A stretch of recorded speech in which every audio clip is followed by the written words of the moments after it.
we're looking at Race 1 handicapper selections. Neither of us, Glenn nor myself, going with the current 1-9 favorite from the rail, Better Be Home Soon. Glenn has his eye on the 5, Vel You Can Do It Cupcake.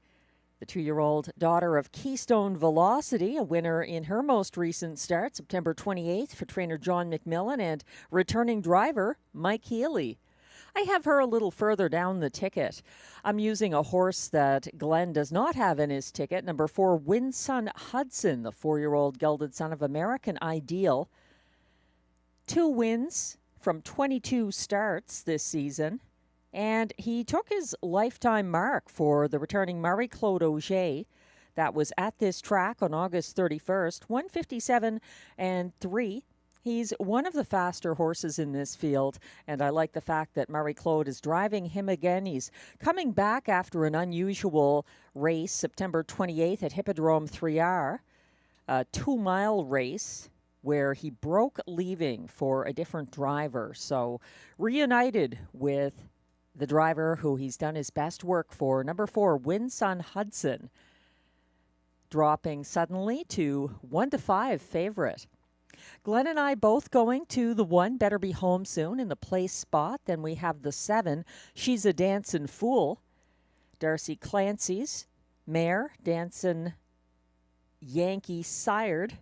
She's a Dancin' Fool was able to beat Better Be Home Soon in their most recent matchup, October 1st, and now she's back for more with a slightly tougher post position, although with the scratch of the 6, Wicked Monkey, post 7 is not as tough. The horses do get asked to move in a little closer to the rest of the field behind the gate, so they're not out as far. Post 7, more manageable for She's a Dancin' Fool with the scratch of the 6 here, and she's still 10-1.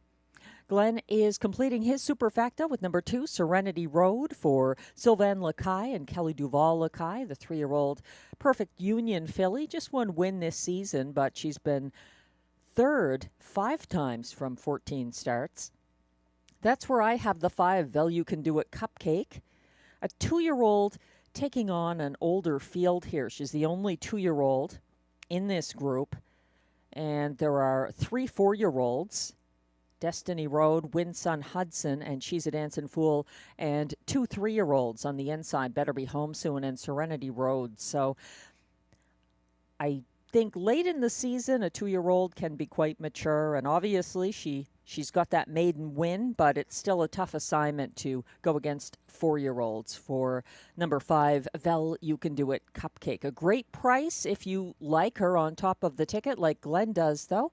99-1 at the moment.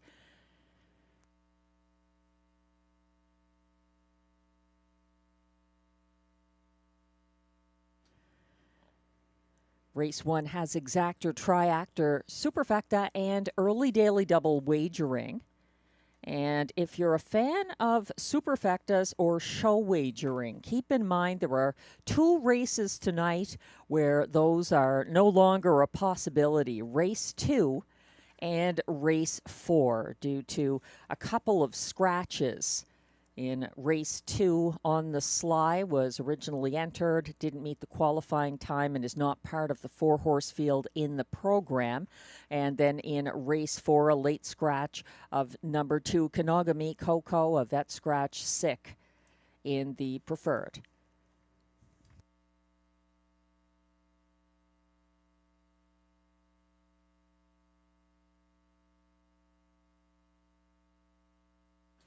If you're a fan of Tammy Forgey's free-to-play Saturday night handicapping contest in the Trackside Simulcast Lounge, you'll be happy to hear the jackpot keeps increasing. It was not hit last Saturday night, so this Saturday evening, that's Saturday, October 11th, the jackpot is up to $400. You need to be on track to play. You need to be on track to collect any potential winnings, but it's always worth it, and you get to enjoy The best simulcast racing and wagering options from across North America, right in our comfortable and friendly Trackside Simulcast Lounge. Hope you can join us this Saturday evening, October 11th, for the $400 jackpot in Tammy's contest. Good luck.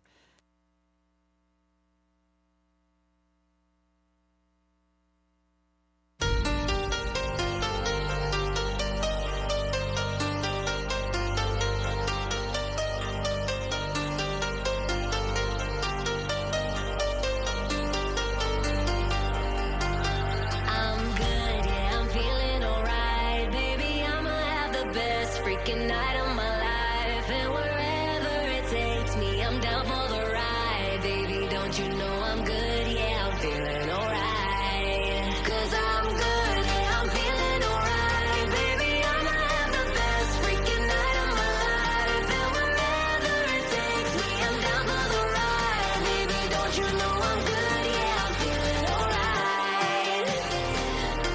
'Cause I'm good, yeah, I'm feeling alright, baby.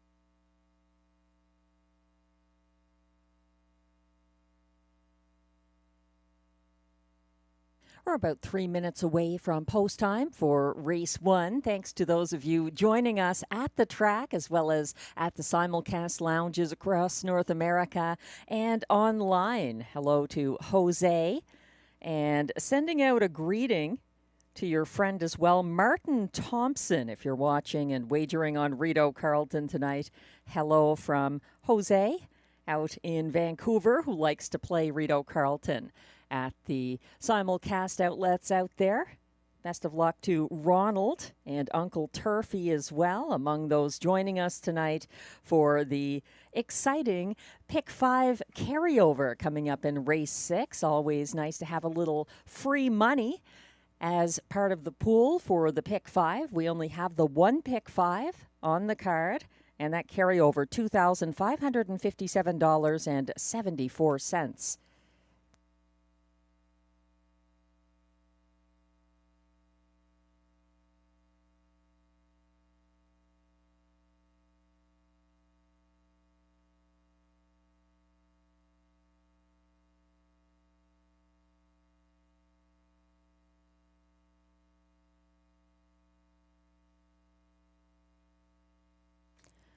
Taking a look at race 1, the 3 to 5 current favorite is my top choice. Number 4, Winson Hudson, who broke his maiden in his only previous start for the returning Marie-Claude Auger with a front-end trip on August 31st here at Rideau Carleton. Winson Hudson broke leaving in the 2-mile race at Hippodrome 3R, September 28th. That was for a different driver. Driver choice, always important to note, and Winson Hudson is Marie-Claude's choice over Destiny Road in race 1. If you're wondering about his most recent start here, September 7th, when Winson Hudson pulled up and did not finish, he had a broken hobble that race, so he had to be pulled up and wasn't able to continue on. That was September 7th when Ryan Guy was in the bike on the 4, Winson Hudson.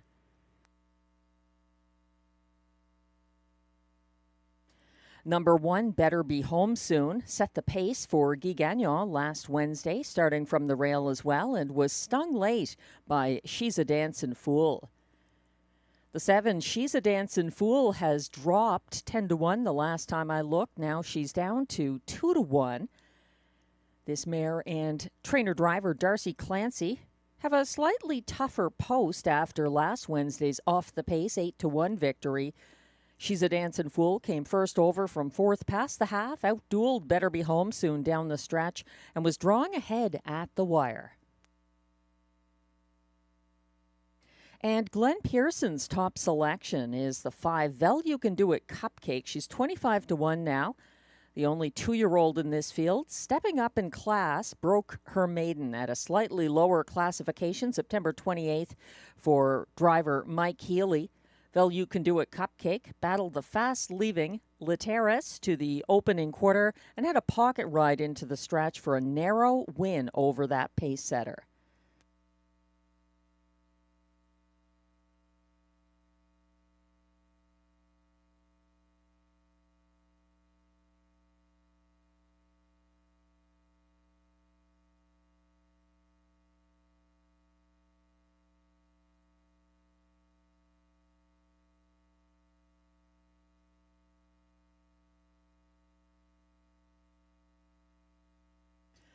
The Race 1 paces are coming towards the track now for the post parade.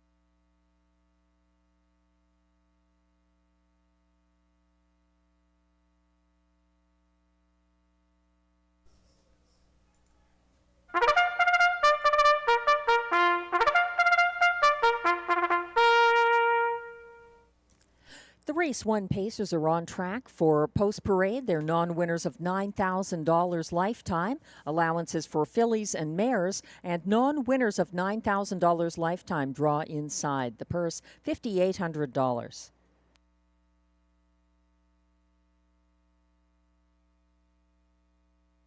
It's a field scratched down to 6 Pacers.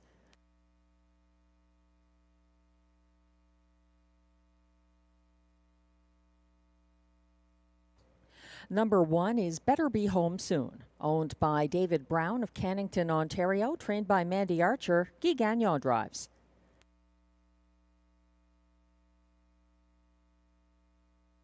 Two is Serenity Road, owned and trained by Kelly Duval-Lacaille of Saint Paul de Joliette, and she shares ownership with Olivier Thomas of L'Assomption, Quebec. Sylvain Lacaille drives. 3 is Destiny Road, co-owned by Kelly Duval-Lacaille of Saint Paul de Joliette, also the trainer. Actually, she's the complete owner of Destiny Road, who's driven by Robert Shepard. The 9-5 favorite from Post 4 is Winsun Hudson, owned by Christelle Dion-Latour of Quebec, trained by Eric Milot, driven by Marie-Claude Auger. 5 is the 2-year-old You Can Do It Cupcake, owned and trained by John McMillan of Odessa, Ontario. Mike Healy drives. Number 6, Wicked Monkey is a Judge's Scratch Other. And completing this field from Post 7, She's a Dancin' Fool, owned by trainer-driver Darcy Clancy of Odessa, Ontario, and the Link Stable of Vaughan, Ontario. That's your field of 6 pacers for upcoming Race 1 with Exactor, Triactor, Superfecta, and early daily double wagering. Best of luck with your selections.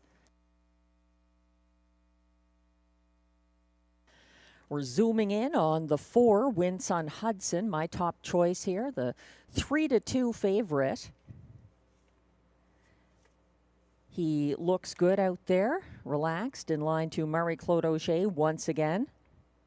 She was Winsun Hudson's driver in his maiden victory, August 31st at Rideau Carleton.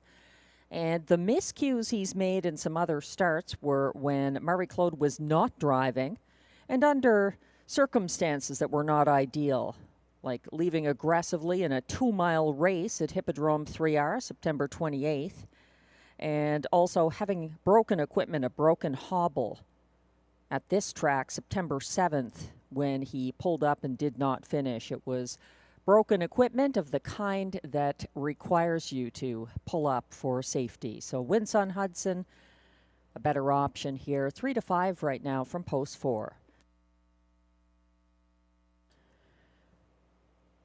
The former 1-9 favorite, number 1, Better Be Home Soon, has drifted up. He's 3-1 now from the rail for Guy Gagnon. Always a consideration driving a horse. Better Be Home Soon did get stung late after being the pace setter from the rail in his most recent start, and the horse who stung him is 5-1 from post 7, which is not a true post 7 here. She's a Dancin' Fool benefits from the scratch of number 6, Wicked Monkey. So Darcy Clancy gets to move in alongside the rest of the field as if the 7 hole becomes post position 6. That's a much better place to be for She's a Dancin' Fool. 9-2 right now from saddle number 7, closer to post 6.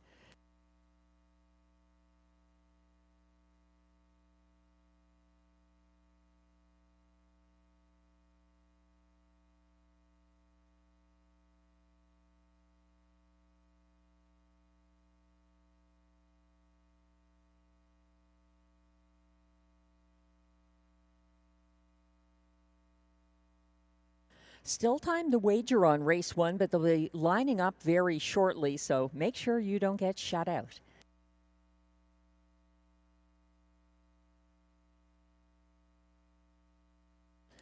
The starter has called the field for race 1. This is your final opportunity to play the early double tonight at Rideau Carleton.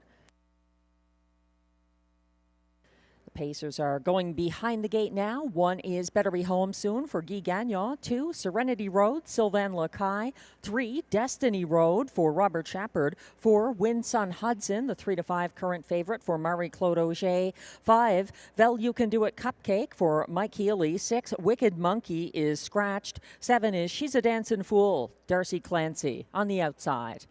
The field is on the turn.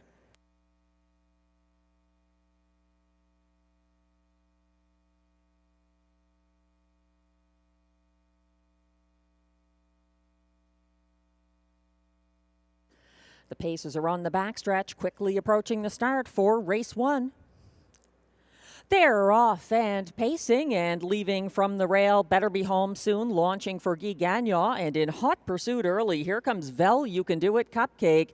3 wide and drawing alongside Better Be Home Soon. Sticking ahead in front now, that's Vel You Can Do It Cupcake taking the lead for Mike Healy. Better Be Home Soon settles into the pocket just ahead of Serenity Road, who's racing 3rd. Then it's Destiny Road in 4th as they circle to the opening quarter. Winsun Hudson is second last and trailing this field. She's a Dancin' Fool. 29-1 leisurely fractions up front as Better Be Home Soon reclaims the lead for Guy Gagnon and now is a length ahead of the pocket sitting Vel You Can Do It Cupcake from 3rd. That's Serenity Road along the pylons. Underway, first over now and moving up on the outside into 4th. Winsun Hudson underway for Marie-Claude Auger. Getting the shuffle back to 5th on the inside, Destiny Road. Second over from second last, She's a Dancin' Fool. 59-1, the clocking to the half, a 30-second second panel breather for Better Be Home Soon. Still large and in charge, but here comes company. Winsun Hudson drawing alongside the leader. They're bridle to bridle, approaching 3/4. Also gearing up, second over, moving into 3rd now. That's She's a Dancin' Fool. Shuffled back on the inside to fourth. Vel, You Can Do It Cupcake, Lax Racing Room, 1:29.1 at 3/4.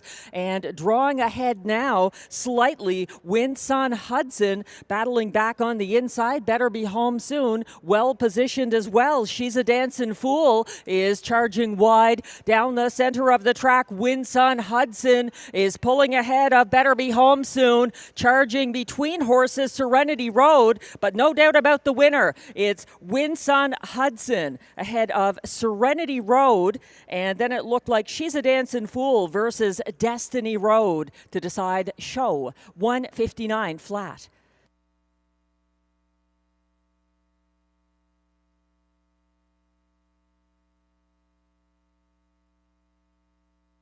Better Be Home Soon got another perfect front end trip, but just wasn't able to withstand the first overcharge of number 4, Winsun Hudson, pulling away late for Marie-Claude Auger. The battle was on for place, though. It was a tight one there. Serenity Road looks to edge out She's a Dancing Fool, and it appeared to be Destiny Road fourth.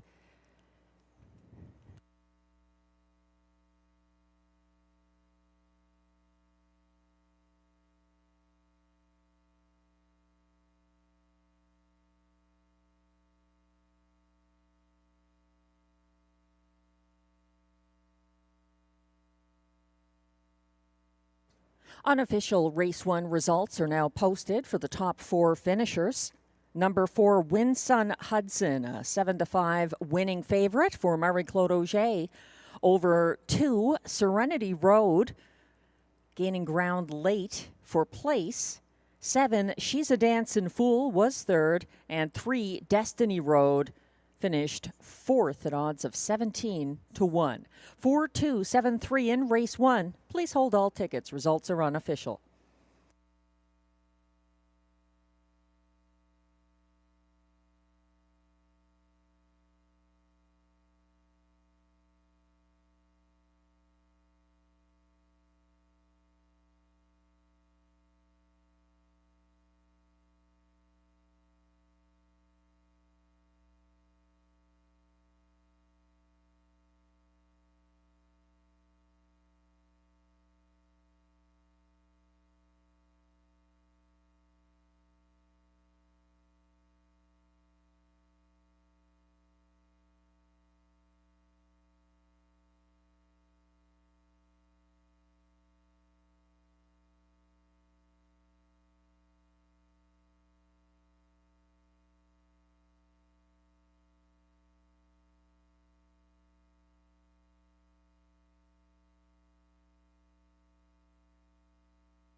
Now returning to the Rideau Carleton Winner's Circle, unofficial Race 1 winner, number 4, Winsun Hudson, a 4-year-old bay gelding by American Ideal out of Winsun Soho, owned by Christelle Dion Latour of Quebec, bred by Murray Brether, and Winsun Farm Incorporated with the No Block Racing Stable of Ontario, trained by Eric Milot, driven to victory by Marie-Claude Auger. That's win number 3 of his career. Winsun Hudson, 1:59 flat. Congratulations.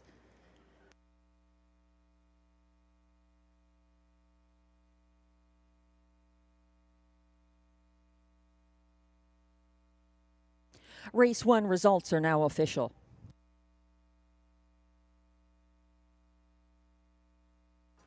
Prices are posted for race 1, where number 4, Winsun Hudson, returns $4.90 to win. The $2 4-2 exactor pays $15.70.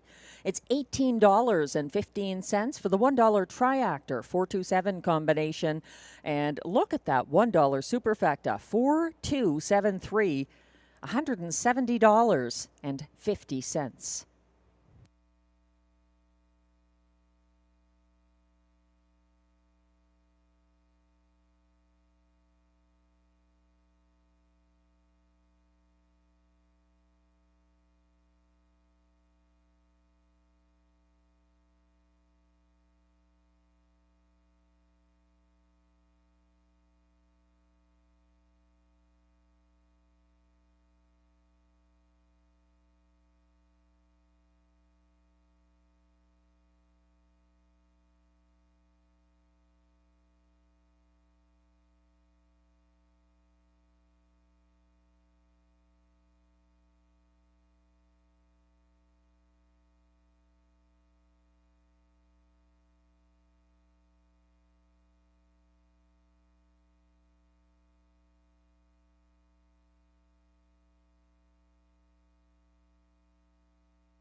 The race 1 rundown is now posted. Number 1, Better Be Home Soon, finished 5th. 2, Serenity Road, closed for place. 3, Destiny Road was 4th. The 7-5 favorite, number 4, Winsun Hudson, delivered for driver Marie-Claude Auger. 5, Vel You Can Do It Cupcake, ended up 6th. 6, Wicked Monkey was a judge's scratch other. And 7, She's a Dancin' Fool was 3rd. From the top down, your program should read 52416 scratch 3. The fractions 29 and 1, 59 and 1, 129 and 1, 159 flat. Winsun Hudson.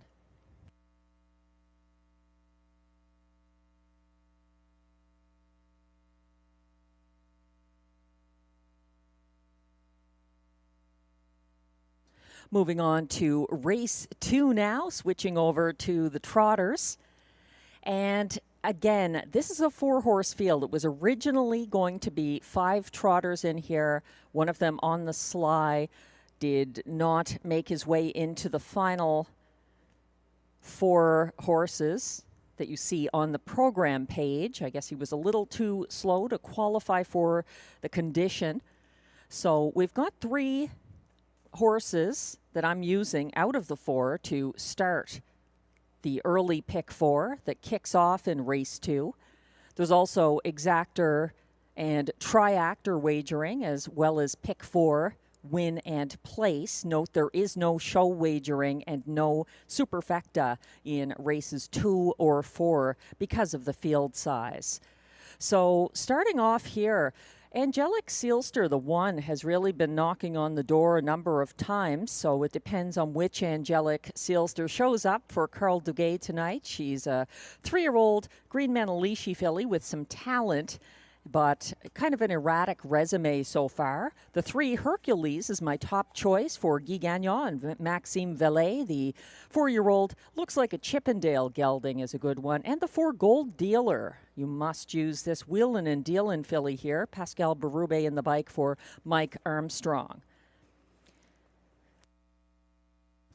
The trotters are starting to come on track for race 2 post-parade.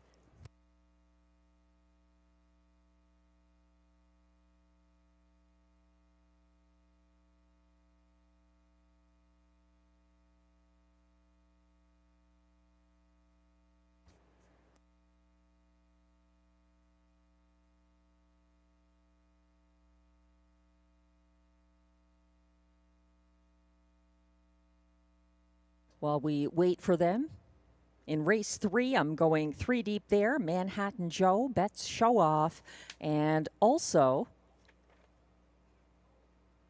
Cyclone Joe, I believe. That's correct. Using 2 horses in race 4 and 5 to complete the ticket. Race 4, Tyrone Bowtie and Rose Run Why Not. Race 5, Greenleaf and Flash Me Some Green. That's a $7.20. 20-cent early pick 4 beginning in upcoming race 2.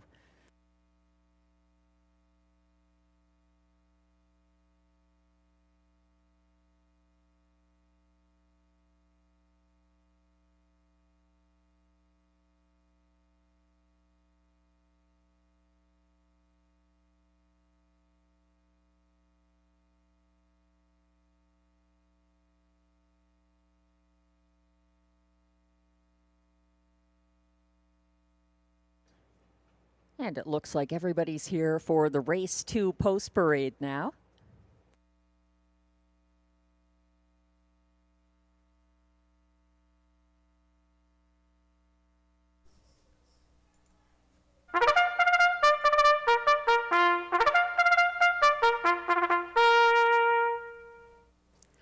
These race 2 trotters are non-winners of $15,000 or 2 races lifetime. Allowances for fillies and mares, non-winners of $5,000 or a race lifetime draw inside. Also eligible, non-winners of $100 per start this year who draw outside. The purse, $6,600. I'll say it again, no show wagering, no superfecta wagering due to the field size in races 2 and 4.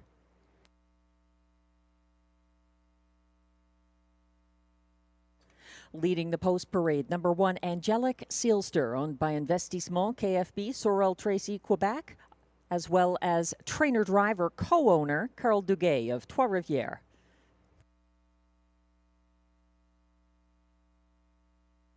Two is the 2-year-old Vista Verde, owned by trainer Jeremy Marcotte with Denis Marcotte, both of Notre-Dame-de-la-Paix, Quebec. Marie-Claude Auger drives.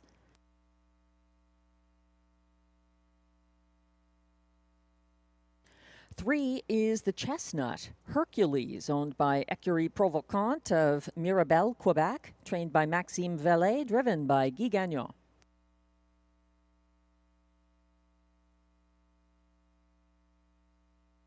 And 4 is Gold Dealer, owned by Rachel Burns of Cardinal, Ontario, with Cynthia Graham of Warkworth, Ontario, trained by Mike Armstrong.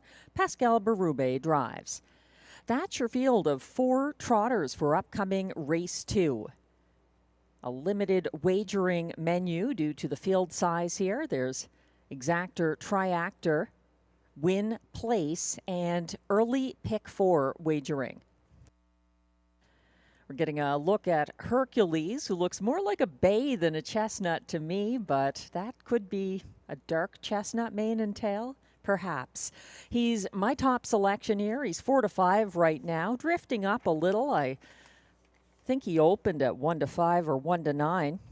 Number 3, Hercules, won 3 straight Rideau starts for Maxime Vellet and Stéphane Brosseau last year between May 30th and June 13th. This is his debut for Guy Gagnon and his first 2025 start for trainer Maxime Vellet. Hercules is making his first Rideau Carleton start of the year. He was first over from 3rd on the second turn, September 5th at Hippodrome 3R, and got parked to 3/4, chasing the 3 to 5 favorite Royalty BN. He's up in class, but deserves consideration here. I think he likes this track, gets around it well, and teaming up with Guy Gagnon never hurts. He's my top choice in the field, number 3, Hercules. Glenn sees it differently. He is counting on the 1, Angelic Sealster, who tipped first over from 3rd on the second turn, September 24th, and closed wide down the stretch for place. There was mutual interference in deep stretch that race between Stormont Friendly and Angelic Sealster. She came home in the field's fastest last quarter of 29 and 2. Rail advantage for the 3 to 1 Angelic Sealster, 3rd in my ticket. Glenn has Hercules 2nd in his ticket, and his 3rd choice is my 2nd choice, number 4, Gold Dealer, 8 to 5 right now. Gold Dealer upset at a similar level July 2nd for driver Pascal Berube, wiring at odds of 23 to 1 that you won't see here. On September 24th, Gold Dealer had a pocket ride behind the winning front-end favorite Wildfire Blue Chip, not a part of this field, and she gets significant post-relief. Number 4, Gold Dealer, 8 to 5. 6 to 1 on the 2, Vista Verde, who got away last in a larger field from the Rideau Rail September 24th. He skimmed the pylons, gaining ground to 5th past the opening quarter before getting caught in and shuffled back after breaker Barbie Station got back into the race along the backstretch. Starter has called the field for race 2. If you'd like to play the early pick 4, this is a great place to start. In fact, the only place to start. They're lining up behind the gate for race 2. Number 1 is Angelic Sealster, Carl Duguay. 2, Vista Verde for Marie-Claude Auger, trying to go back-to-back. 3 is Hercules for Guy Gagnon, the 1 to 2 current favorite. And on the outside, 4, Gold Dealer for Pascal Berube. 4 noses on the gate on the turn.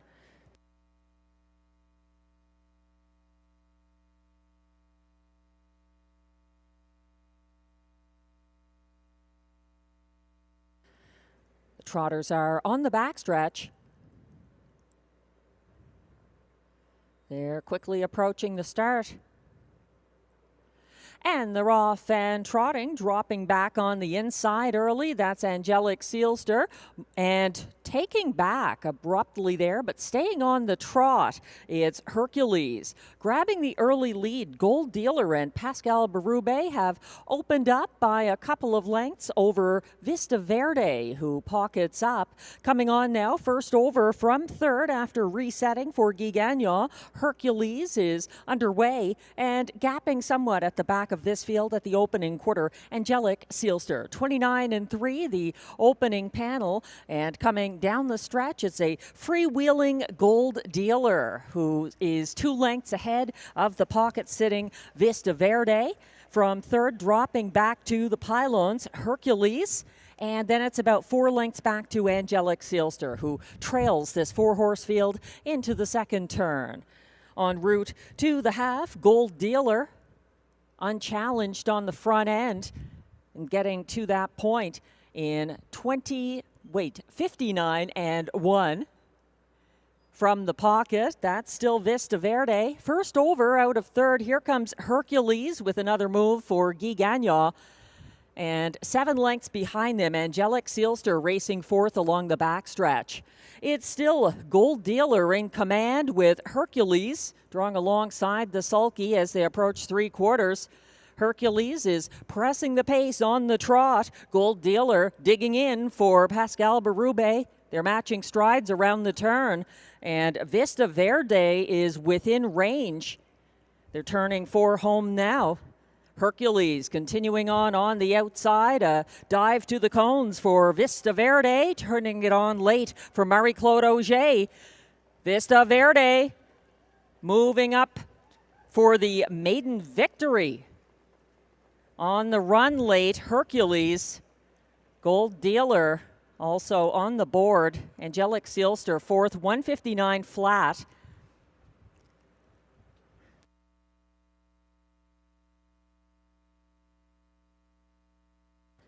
The AGCO judges have just informed me that they're looking into possible violations of the braking rule after the start and in the stretch by number 3, Hercules.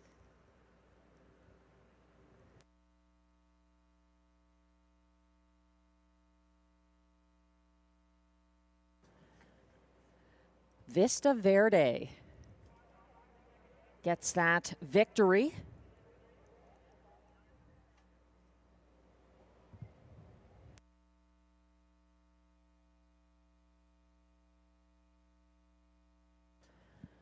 No question about the winner, and a winning drive by Marie-Claude Auger in race 2.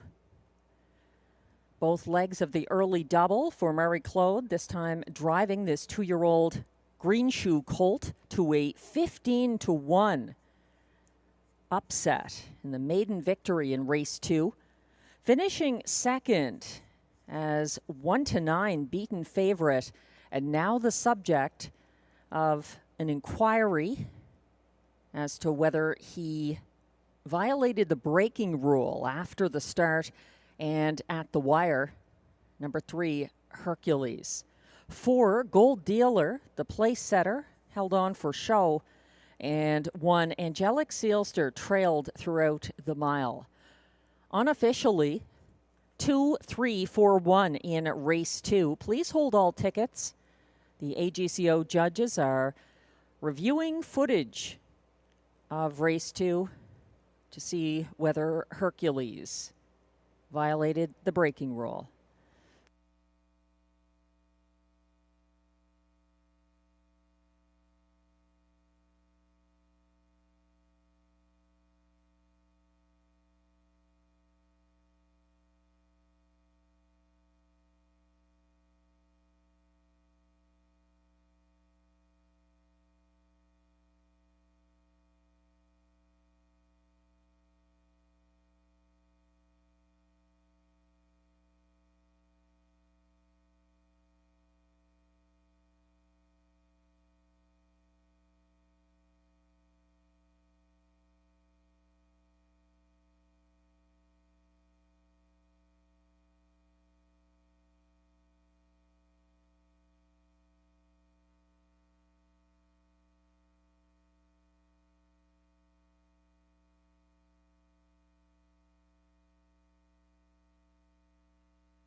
Now coming back into the Rideau Carleton winner's circle, the unofficial winner of race 2, number 2, Vista Verde. He's a 2-year-old bay colt by Green Shoe out of Falling in Love.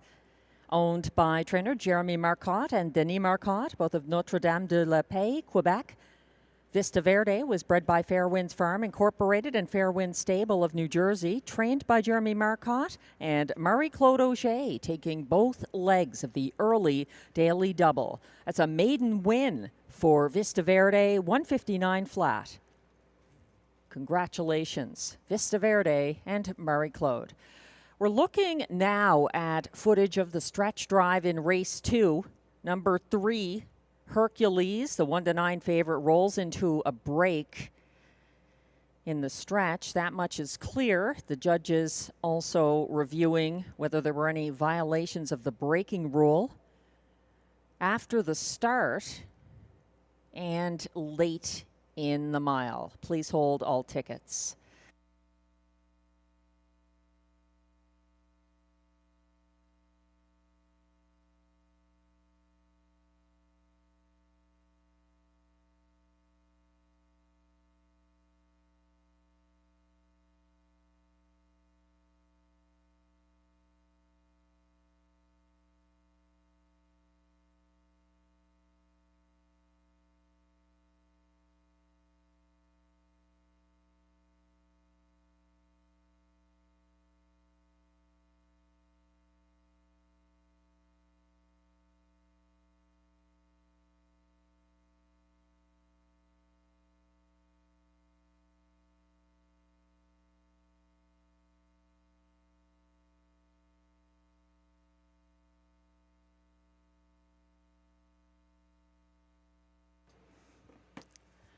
And we have a placing in race 2. Number 3, Hercules, was lapped on while on a break in the stretch. He finished second and will be placed third behind the 4, Gold Dealer, who he was lapped on while off stride at the wire.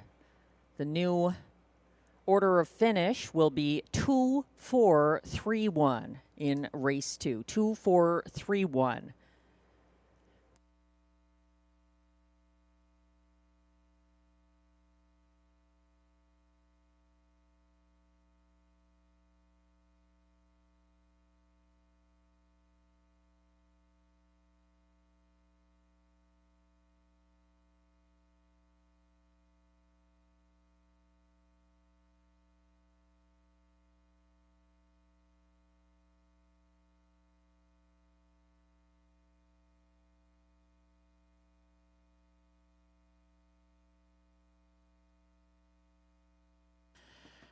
Race 2 is now official.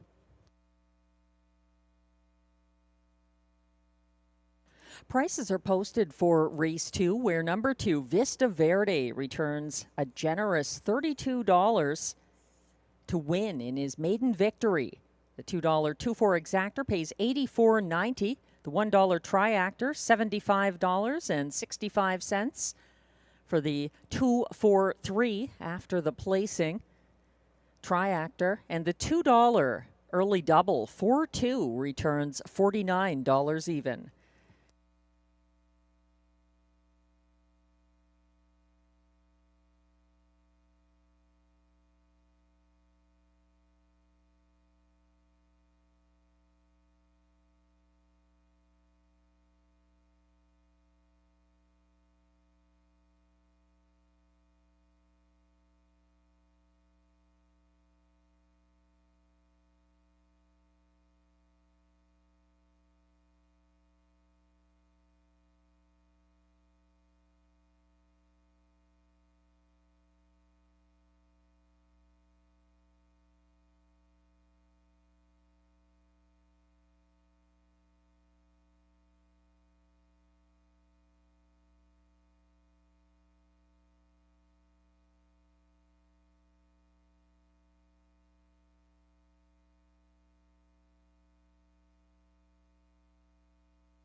The race 2 rundown is now displayed. 1, Angelic Sealster trailed throughout and finished 4th. 2, Vista Verde, a maiden-breaking 15-1 win for Marie-Claude Auger. 1-9 favorite, number 3, Hercules, was lapped on while off stride at the finish. He finished 2nd, was placed 3rd. And 4, Gold Dealer, the pace setter, finished 3rd but was placed 2nd. From the top down, your program should read 4-1, 2P3, 3P4. Or I should say 3P2 for the 4, Gold Dealer. The fractions, 29-3, 59-1, 129-1, 159 flat. The maiden victory for Vista Verde.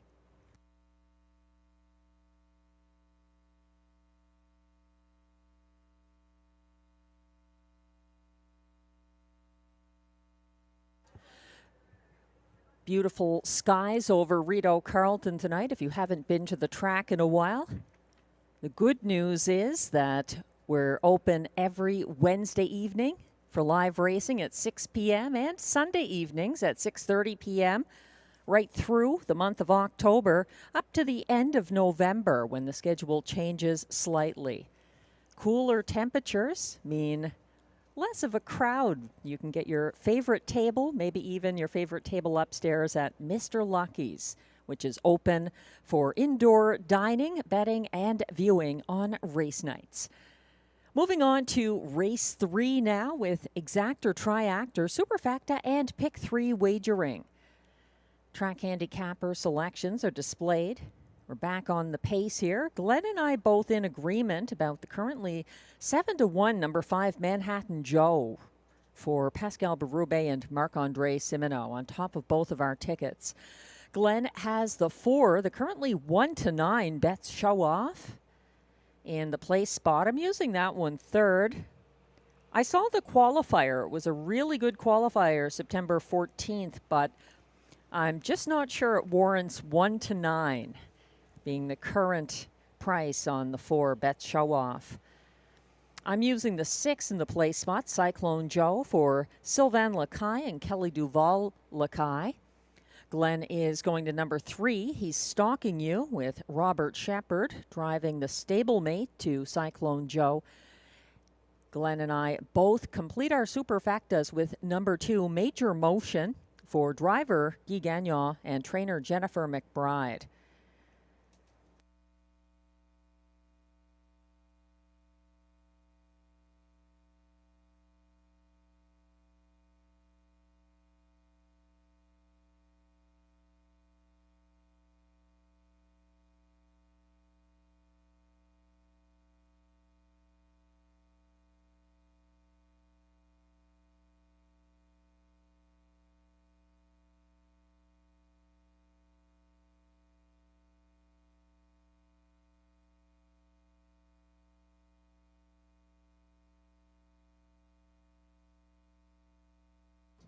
As we wait for the post parade to come on track for race 3, it's worth a reminder to those just tuning in. Race 6, we have a carryover in the pick 5 of $2,557.74. Again, that's our only pick 5 of the night. It's coming up in race 6. Race 3 is on the immediate agenda. 1-9 support ongoing for number 4, Bets Show Off, the 5-year-old all bets off gelding.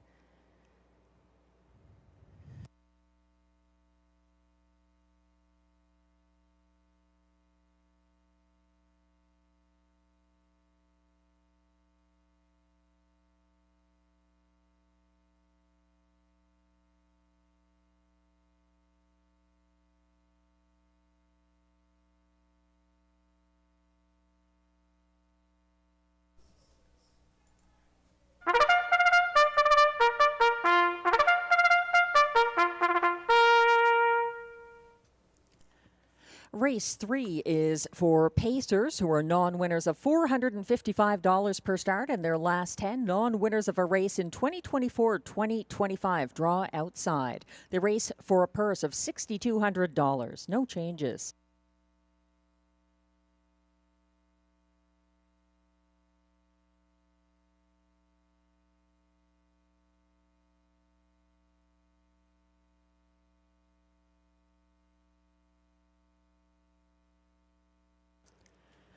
Number 1 is Sport a Lucky Star, owned by trainer Kathy McBride of Almonte, Ontario. William Waugh drives.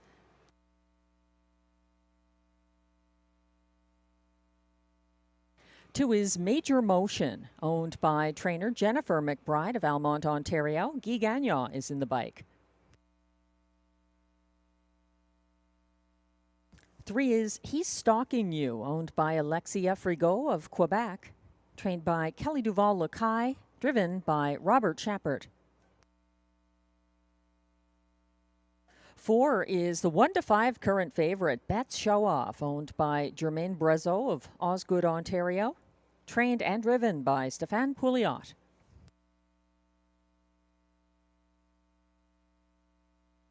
5 is Manhattan Joe, owned by Aurel Harvey et Fils Incorporé, Rivière-Malbaie, Quebec, trained by Marc-André Simoneau, driven by Pascal Berube. And from Post 6, it's Cyclone Joe, owned by trainer Sylvain Lacaille of Saint-Paul-de-Joliette, Quebec, trained by Kelly Duval-Lacaille. That's your field of 6 pacers for upcoming Race 3.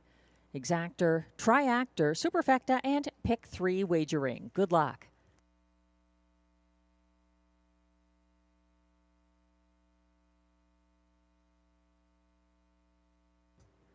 We're getting a look at the 1-5 favorite, Bet's Show Off. A lot of enthusiasm for this horse.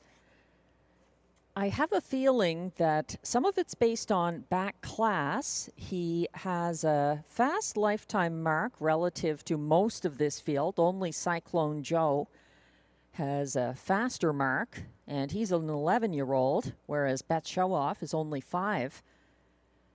Some of the enthusiasm is based on that September 14th qualifier when he wired, opening up late by 5 1/4 lengths in a 1:57.2 winning qualifier for Stéphane Pouliot.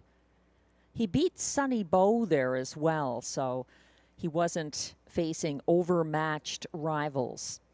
This is only the 3rd start of the year for Bet's Show Off, who hit the Superfecta, finishing 4th in his September 21st comeback.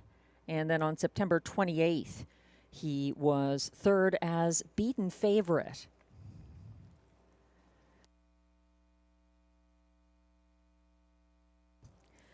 Number 4, Bet's Show Off, the beaten 4-5 favorite in his most recent start, was first to the front September 28th, and he parked the first over Monty's Gone Marble to a 27-1 opening quarter. Bet's Show Off was locked in the pocket until the stretch and loose laid up the inside path. He was edged out for place by Moonlight Boy. Slightly up in class here, but nothing but support on the tote board. 1-5 favorite, number 4, Bet's Show Off. Glenn and I both like the currently 5-2, number 5, Manhattan Joe. He's Pascal Berube's choice over Major Motion. Manhattan Joe's first 2025 victory was June 13th for Berube from the same post at Hippodrome 3R from off the pace. Cyclone Joe moving towards a turn. It looked like he was getting some kind of equipment adjustment by Sylvain Lacaille, who's back in the bike now. They're going to be going behind the gate momentarily for race 3.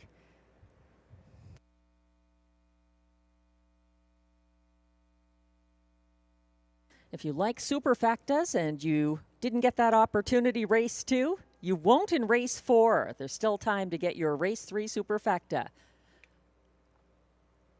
The starter has called the field.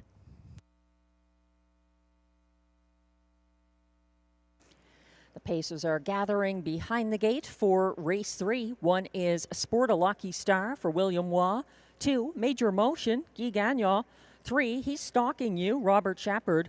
4, the 1-5, Bet's Show Off for Stéphane Pouliot. 5 is Manhattan Joe for Pascal Berube.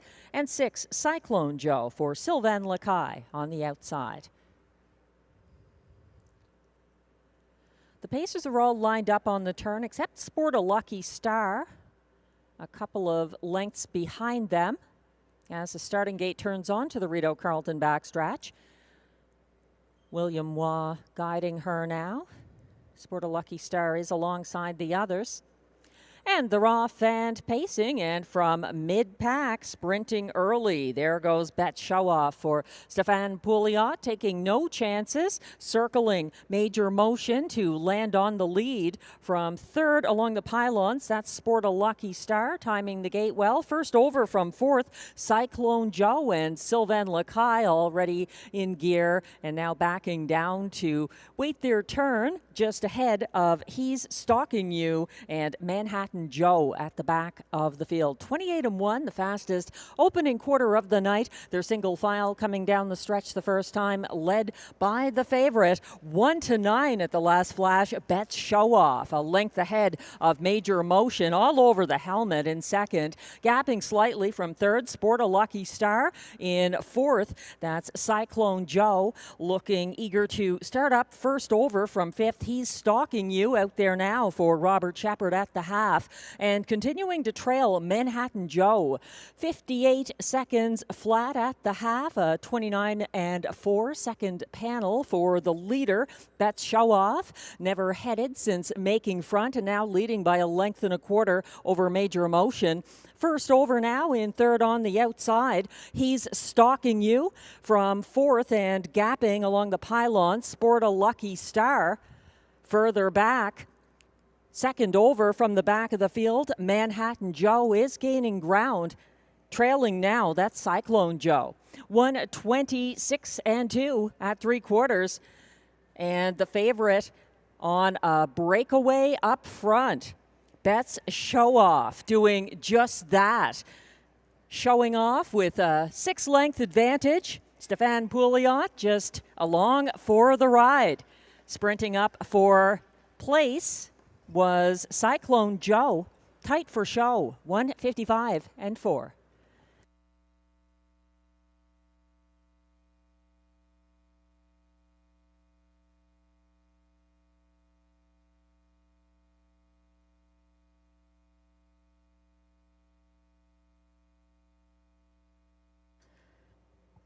Bet Show Off lived up to the 1-9 favoritism, making front and opening up late for the 1:55-4 victory.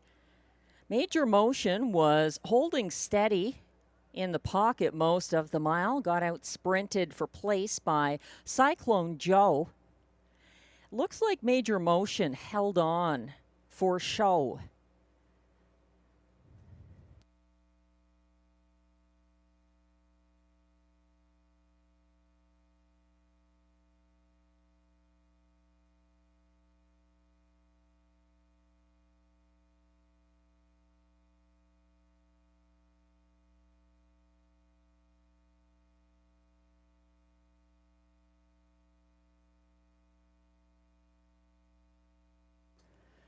Unofficial top 4 results are now posted for race 3. 1-9 favorite, number 4, Bet Show Off, delivers for the betting public and Stéphane Pouliot. Closing from far back to finish second, number 6, Cyclone Joe, ahead of the 25-1 Pocket Sitter. Number 2, Major Motion, holding on for show, ahead of 3, He's Stalking You, fourth. 4-6-2-3 in race 3. Please hold all tickets.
Now back in the Rideau Carleton Winner's Circle. It's unofficial race 3 winner, number 4, Bet Show Off, a 5-year-old brown gelding by All Bets Off out of Couleur de Lyra, owned by Germaine Brazeau of Osgood, Ontario. Also the breeder of Bet Show Off with Margaret Brazeau. Bet Show Off was trained and driven by Stéphane Pouliot. That's his 3rd race of the year, 1st win of the season, 155-4. Welcome back, Bet Show Off. An impressive victory, and now an official victory in race 3.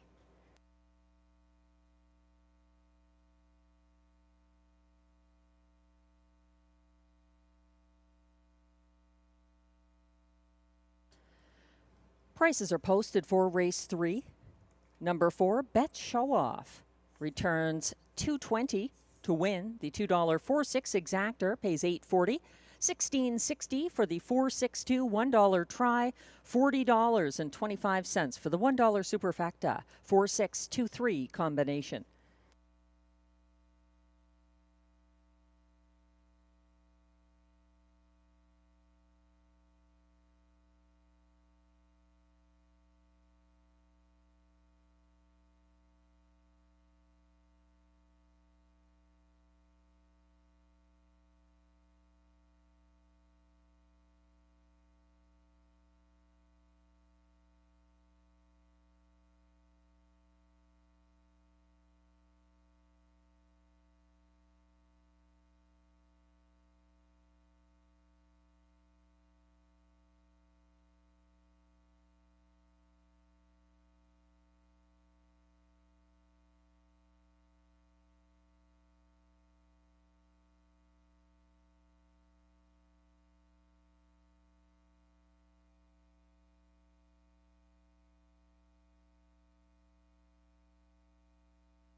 The race 3 rundown is now displayed. Number 1, Sport a Lucky Star finished 6th. 2, Major Motion was 3rd.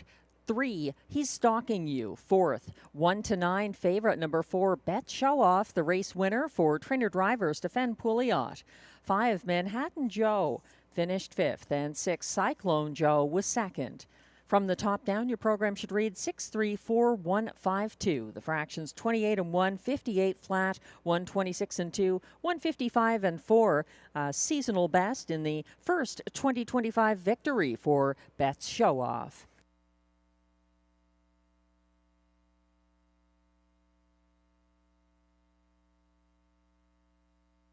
Race 4 is coming up next. Back on the trot, and it's our Wednesday evening feature, the preferred handicap trot, scratch down to a field of 4. Number 2, Kanogami Coco is a vet scratch sick.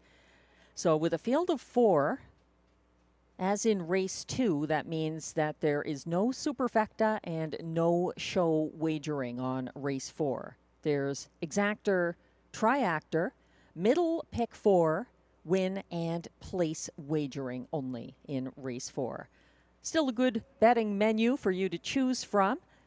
The current favorite, and even money favorite from post 5, Tyrone Bowtie, back in line to Guy Gagnon, who was on board for Tyrone Bowtie's preferred wins here on September 3rd and 17th.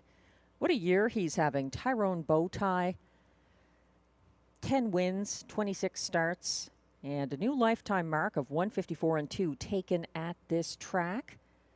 August 6th. Opening up the middle pick 4 with race 4 as the first leg. My ticket's going to cost less because the 2 Kenogami Coco is out. Get well soon, Kenogami Coco, a vet scratch sick here. I'm going to go with number 3, Rose Run Why Not, and 5, Tyrone Bowtie. Moving on to race 5, just using 2 horses there as well, the 1 Greenleaf and the 3 Flash Me Some Green. Race 6 is a bit more challenging. It's a field of 7, and the horse to beat here is the 3 Never Mind, the Mandy Archer trainee driven by Guy Gagnon, looking for the 6th straight win at Rideau Carleton, but I think he could be beatable tonight. The 6 Southwind Russian is in that field, moving down from the preferred handicap level. If he can stay flat for trainer-driver Stéphane Pouliot, he has a strong chance in race 6, as does the 2 JM Stella, my top choice in that field. I'm also going to use the 5 Cadillac there. And in the concluding leg of the middle pick 4, I'm just going with 2 horses, 3 and 4 in race 7, Putty Cat and Beach Journey.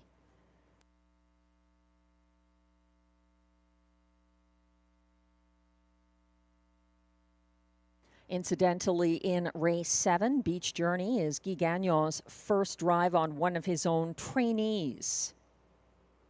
He's 2 training wins away from the 2,000 training win milestone. He has that in his sights this evening, and it could happen. He has 3 drives on his own trainees later in the card, starting in race 7 with the 4 Beach Journey.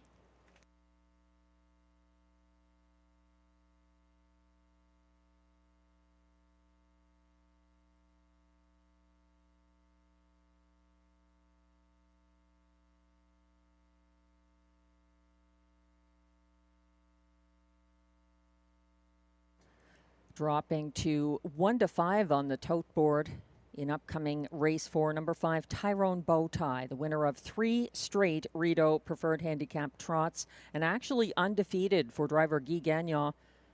He had a front-end victory September 24th after taking control from early leader Raising Rusty. My second choice in this field is the 3 Rose Run Why Not, who waited out the early battle in the August 27th preferred handicap trot, trailing a 4-horse field to 3/4 as the 2-5 favorite Tyrone Bowtie set the pace that mile. Rose Run Why Not came first over from 4th on the final turn to hunt him down successfully, holding off a late move from Kenogami Coco. She hasn't repeated at the preferred level, but she is 4-1 right now from post 3. Rose Run Why Not. She does have a chance to upset in this 4-horse field. Again, that was what happened in her initial win at this level for driver Pascal Berube. She was able to sting the 2-5 favorite Tyrone Bowtie August 27th in the preferred handicap.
The Post Parade is on track for Race 4, our Wednesday night feature, the Preferred Handicap Trot with a purse of $10,000. The AGCO judges have just informed me that the 4 will be delayed with a bike issue in the paddock.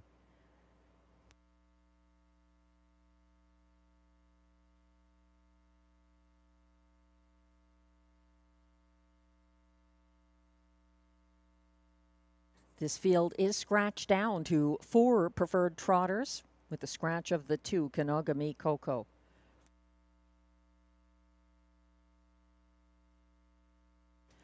Leading the Post Parade, number 1 is the Can-Am Banker, owned by Investissement KFB Sorel Tracy, Quebec, along with co-owner, trainer-driver Carl Duguay of Trois-Rivières. 2, Kanogami Coco is a vet scratch sick. 3 is Rose Run Why Not, owned by Investissement KFB of Sorel Tracy and Carl Duguay of Trois-Rivières, trained by Carl Duguay, driven by Pascal Berube. 4, Raising Rusty will be late to the Post Parade. The AGCO judges have informed me there's some kind of an issue with the sulky in the paddock being attended to on the 4, Raising Rusty. He'll be on track as soon as possible. And completing this field of 4 trotters, number 5, Tyrone Bowtie, the current 1-9 favorite, owned by Rachel Burns and Wade and Philippe Toussaint of Cardinal, Ontario, trained by Mike Armstrong, driven by Guy Gagnon. That's your field with exactor, triactor, pick 4, win and place wagering. Here's the 4, Raising Rusty, now on track. He is owned by a numbered Quebec Corporation of Gloucester, Ontario, trained and driven by Stéphane Pouliot.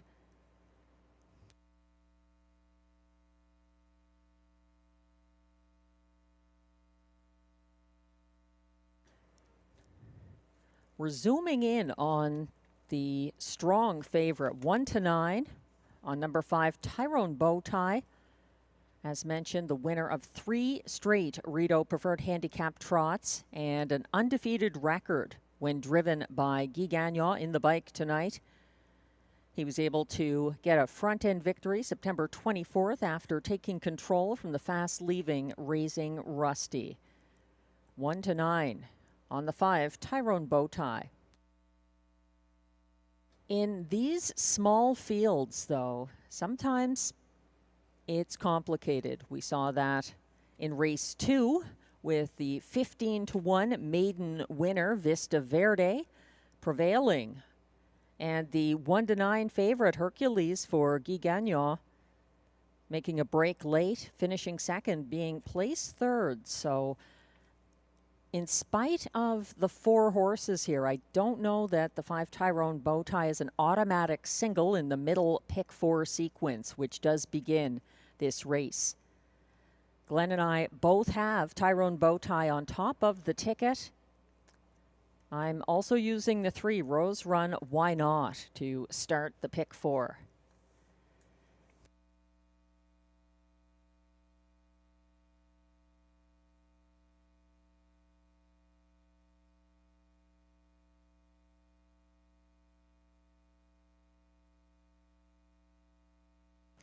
The starter has called the field for race 4. This is your last reminder. If you'd like to play the middle pick 4, it kicks off here and the field is lining up. The Can-Am Banker looked sharp in the Post Parade. He looked quite good and he's keen to go behind the gate. He's already there for trainer-driver Carl Duguay. 2, Kanogami Coco is a vet scratch sick. Get well soon, Kanogami Coco. 3 is Rose Run Why Not for Pascal Berube. 4 is Raising Rusty for Stéphane Pouliot. He's still a number of lengths behind the rest. And on the outside from post 5, Tyrone Bowtie for Guy Gagnon, the 1-9 favorite.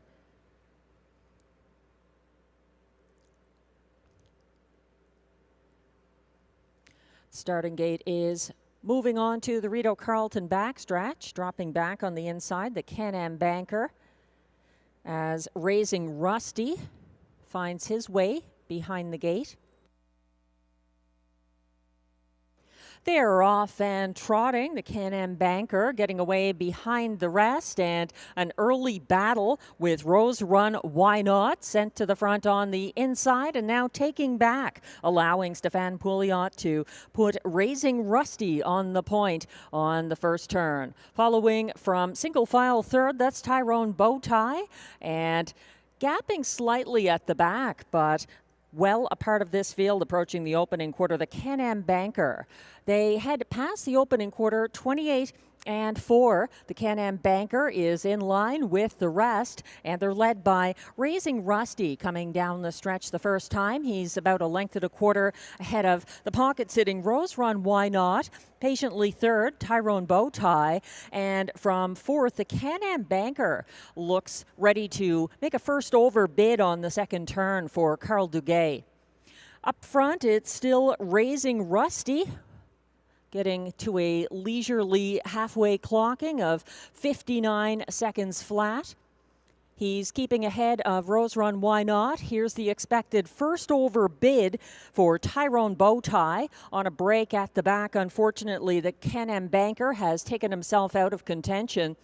Raising Rusty facing fresh pressure now from Tyrone Bowtie to his outside and pressing the pace to the quarter of 1:27.2. Raising Rusty matching strides with Tyrone Bowtie. Looming the danger from third, Rose Run Why Not after a perfect pocket ride. As they turn for home, Raising Rusty. His lead is tenuous as Tyrone Bowtie keeps charging, and still widest, Rose Run Why Not. Tyrone Bowtie may have got there over the fast closing Rose Run Why Not. Raising Rusty was third, the Can-Am Banker fourth, 1:56.1.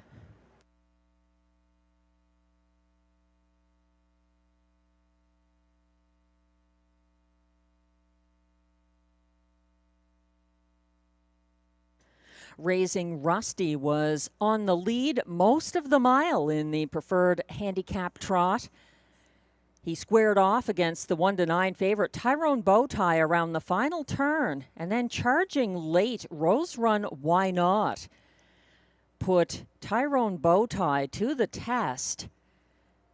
Tight to tell with that angle if Tyrone Bowtie was able to hold off the fast closing Rose Run Why Not.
Well, it looks like no matter what the angle was, I had the winner. Rose Run Why Not in a dead heat with Tyrone Bowtie. We've got two winners of the preferred handicap trot. Now coming back to the winner's circle. This is an extreme rarity and really impressive to see. First of all, we've got the three Rose Run Why Not, a 7-year-old bay mare by Uncle Peter out of Loconotion, owned by Investissement KFB, Sorel Tracy, Quebec, with Carl Duguay of Trois-Rivières, bred by Rose Run Farm of Sugar Creek, Ohio, trained by Carl Duguay, driven to victory by Pascal Berube. That's her fourth win of the season. 156 and 1. She's 3-1. One of the two winners in race 4.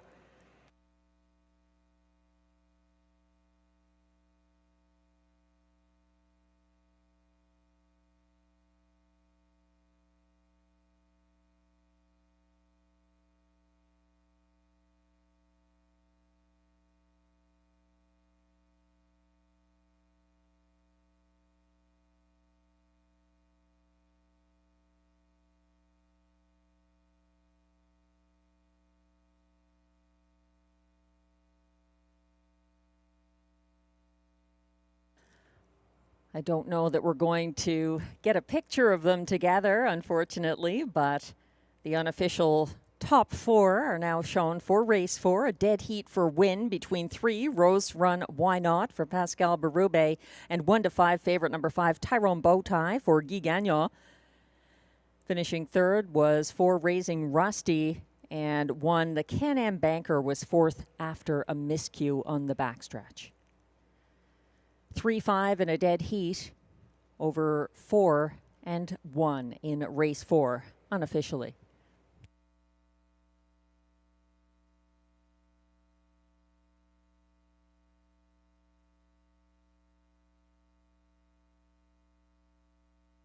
Now back in the very familiar winner's circle, the other trotter to win the dead heat, number 5, Tyrone Bowtie, a 5-year-old bay gelding by looks like a Chippendale out of Risk Seeker, owned by Rachel Burns and weighed in Philippe Toussaint of Cardinal, Ontario. Bred by Cynthia Graham and William Wolfrey of Ontario, trained by Mike Armstrong, driven to victory by Guy Gagnon. Win number 11 of the season for Tyrone Bowtie, first in a dead heat in the preferred handicap trot. Now official.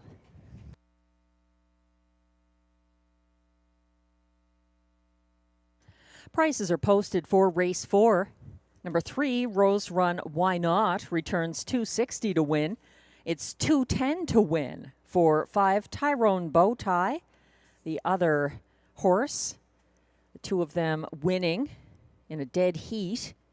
The $1 534 Triactor pays just $1.20. The $2 Exactor 3.5 pays $5.20. 5.3 pays $2.50. The 354 $1 Triactor pays $3.15. Again, 2 different payouts for the Exactor and Triactor here based on the dead heat for win.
The race 4 rundown is now posted. 1, the Can-Am Banker was 4th. 2, Kanogami Coco, Scratch Sick.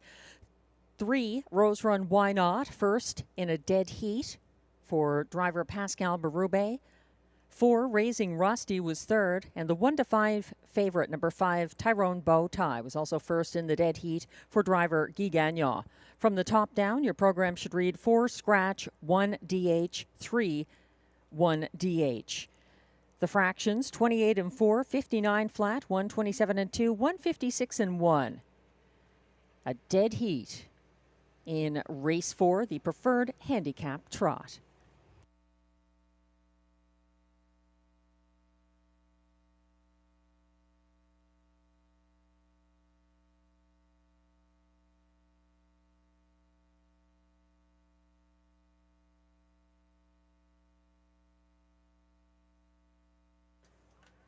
Just another reminder, race 6, we have a carryover, and it's not actually for the high 5, it's a pick 5.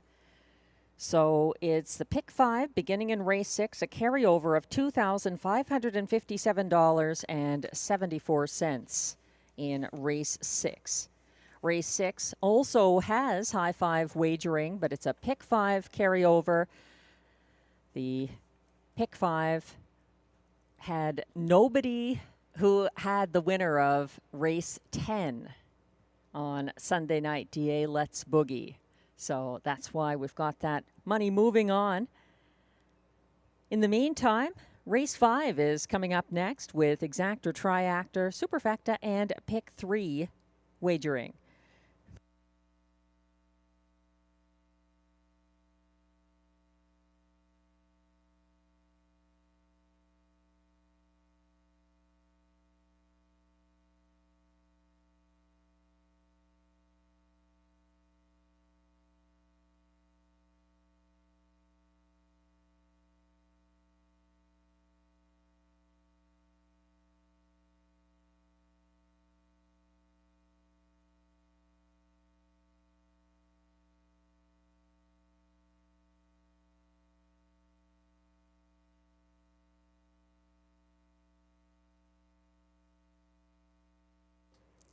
It's always great to have new horses coming to Rideau Carleton Raceway. It's a great place for horses coming up from the Maritimes. I've heard that from Mandy Archer and Jamie Copley before. Great to try them here and see how they fit.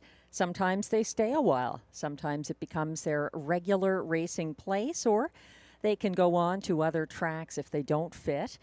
But there's a newcomer here who I'm interested in race 5, Endless Time, debuting for Shea Kelly and William Waugh, a 4-year-old mare by Uncle Peter, making her Ottawa debut. This is her first start since August 26th at Hoosier Park. Endless Time had 2 wins in October 2024. The first was going away on the front end in a stake at Ohio's Coshocton Fair, and the second, October 20th last year, from the second tier at Northfield Park. Endless Time is a high percentage winner, 13 wins from 53 career starts. And she's in here with post 4. 12-1 on the newcomer, Endless Time. There we go. Race 6, it is a pick 5 carryover. If you haven't worked out your ticket, you still have time. Race 5 is coming up next with no changes. And if you're playing the pick 5 that begins in race 6, the only change that comes up in that whole pick 5 sequence is a scratch in race 10 of number 8, well worth the wait, a judge's scratch transportation. There were no other changes. So if you handicapped ahead of time, the good news is there's nothing new to add. No driver changes or equipment changes or scratches other than that one scratch out of the concluding leg.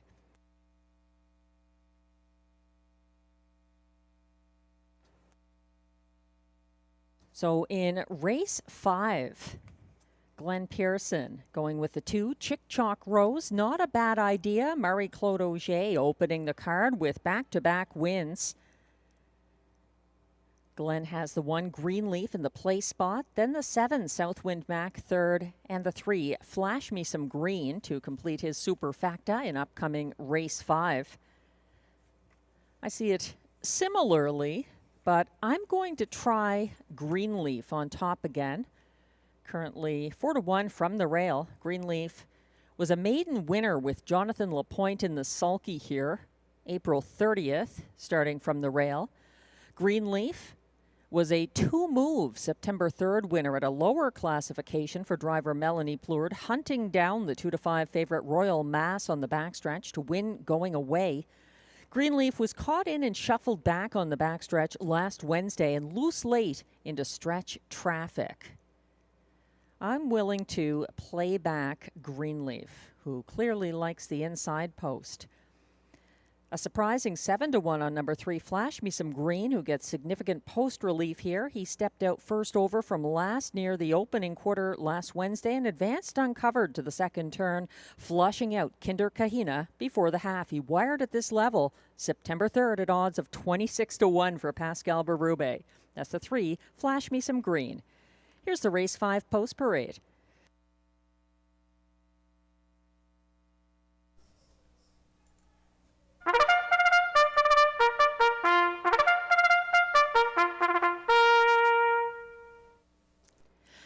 The race 5 trotters are non-winners of $30,000 lifetime, $37,500 for the fillies and mares.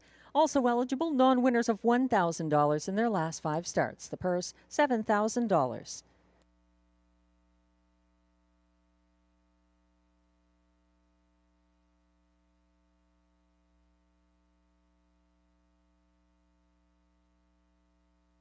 Number 1 is Greenleaf, owned by Écurie Largo Incorporé, Notre-Dame-de-Lourdes, Quebec, trained by Pierre-Marc Longpré, driven by Melanie Plourde. 2 is the 4-5 current favorite, Chick Chalk Rose, owned by a numbered Quebec corporation, and trainer-driver Marie-Claude Auger, along with Ariane Girard, all of Quebec. 3 is Flash Me Some Green, owned by trainer Benoit Hubert with Leah Rose Laverne of Papineauville, Quebec. Pascal Berube drives. 4 is the newcomer Endless Time, owned by Gate Expectations Racing of Gatineau, Quebec, trained by Shea Kelly. William Waugh drives. 5 is Miche Charm, owned by Denis and Jeremy Marcotte of Notre-Dame-de-la-Paix, Quebec, trained by Jeremy Marcotte. Guy Gagnon drives. 6 is Synergy S, owned by driver Sylvain Lacaille of Saint-Paul-de-Joliette, Quebec, and trained by Kelly Duval Lacaille. And completing this field from post 7, Southwind Mac, owned by trainer Jeremy Marcotte of Notre-Dame-de-la-Paix, Quebec. Robert Shepard drives. A field of 7 trotters for upcoming race 5. No changes. Exactor, Triactor, Superfecta, and Pick 3 wagering.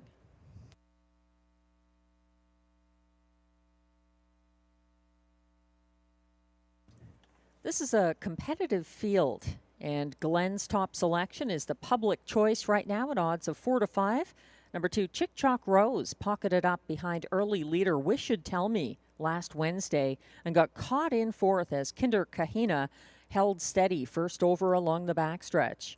Chick Chalk Rose was loose late, closing up the inside path for place in the field's co-fastest last quarter of 29-2. 6-5 now from post 2, Chick Chalk Rose. And in line to the winningest driver of the night, in fact, the only driver so far with more than 1 win, Marie-Claude Auger driving the 2, Chick Chalk Rose.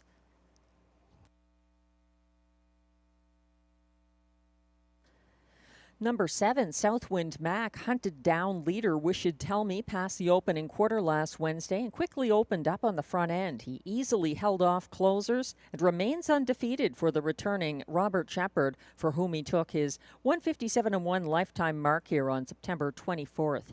It's a tougher post position. No scratches to the inside, but he's got 3-1 respect. Number 7, Southwind Mac.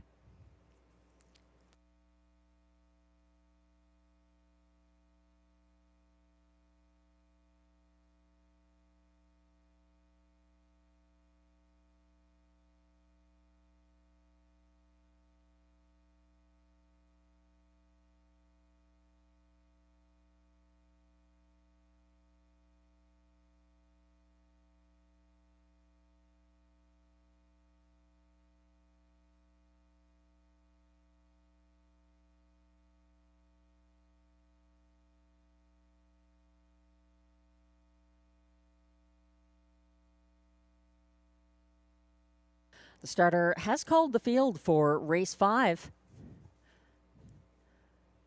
This is your final chance to wager on this field of 7 trotters. Going behind the gate now. 1 is Greenleaf for Melanie Plourde.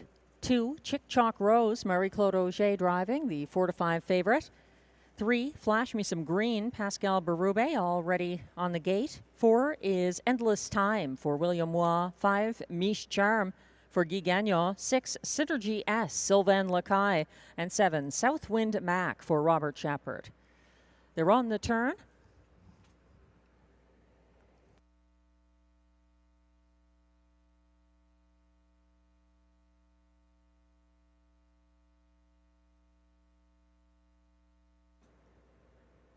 They're all lined up over the nearly full moon on the Rideau backstretch. They're off and trotting in race 5 and leaving early. Greenleaf and Melanie Plourde issuing the momentary parking ticket to Chick Chalk Rose, who's going to back down and sit the pocket for Marie-Claude Auger. Following from 3rd, Flash Me Some Green. Then in 4th, under tight lines, Endless Time. In 5th, and finally backing in along the pylons, that's Southwind Mac, who was parked first over. Following him, Miche Charm and Synergy S to the opening quarter of 28-1. A brisk opener for the trotters, led down the stretch the first time by Greenleaf and Melanie Plourde out there by a length and a half over the pocket sitting Chick Chalk Rose. Underway first over into 3rd. Here's Endless Time and William Waugh.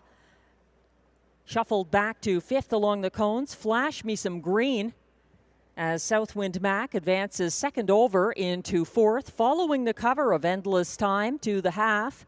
Reached in 59-1 by the leader Greenleaf. Now under steady pressure along the backstretch from Endless Time on the outside. Racing 3rd on the inside, that's Chick Chalk Rose. 2nd over. Moving into 3rd, Southwind Mac continues to advance. 3rd over from 5th on the outside now. That's Miche Charm and Guy Gagnon gaining ground.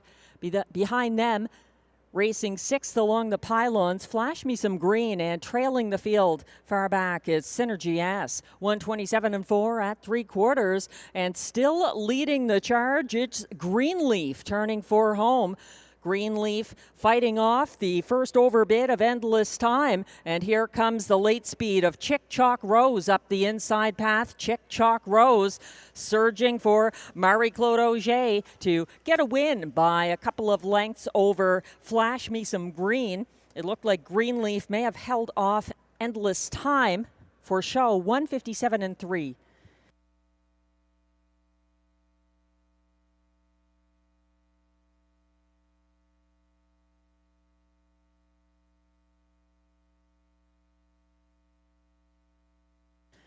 Greenleaf with the front end trip for Melanie Plourde looked strong, but it was a perfect ride for Chick Chalk Rose. Loose late for the going away victory in 157-3. Win number 6 of the season for Chick Chalk Rose. Flash Me Some Green up for place ahead of Greenleaf. And Endless Time looks to complete the superfecta in her Rideau debut.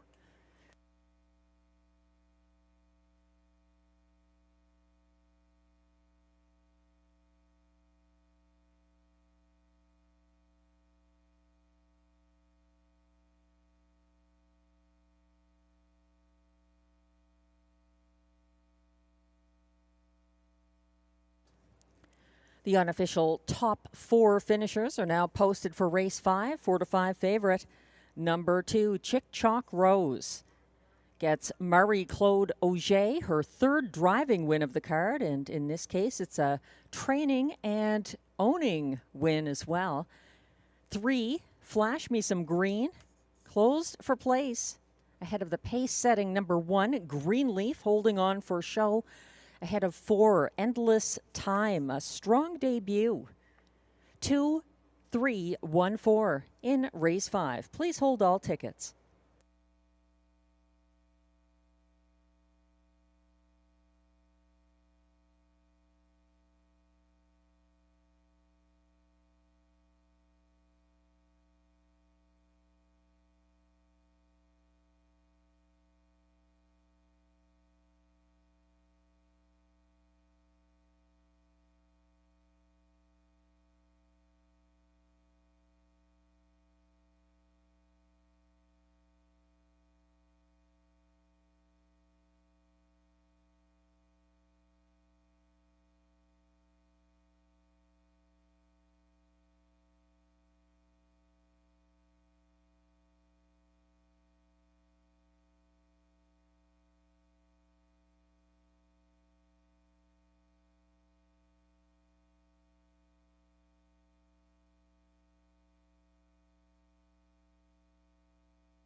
Now returning to the Rideau Carleton winner's circle, unofficial race 5 winner, number 2, Chick Chalk Rose. A 3-year-old bay filly by Royalty for Life out of Torches Angel, owned by a numbered Quebec corporation, along with trainer, driver, breeder Marie-Claude Auger. Ariane Girard also shares ownership of Chick Chalk Rose. That's her 6th win of the season, 157-3. Congratulations. 3rd driving win of the card for Marie-Claude Auger. Chick Chalk Rose strong again, a perfect trip in race 5. She's now the official 4 to 5 winning favorite.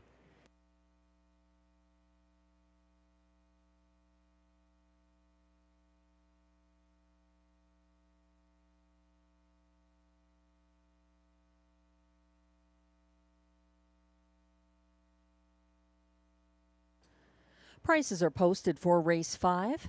Number 2, Chick Chalk Rose returns $3.70 to win. The $2 2-3 exactor pays $11.90. The $1 early pick 3 of 3, just $3.80 based on a couple of races with 4-horse fields. 4 of 4 in the early pick 4, $62.25 for $1.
The race 5 rundown is now displayed. Number 1, Greenleaf, held on for show after setting the pace. 4-5 favorite. Number 2, Chick Chalk Rose, a winner again for the hot hands of Marie-Claude Auger.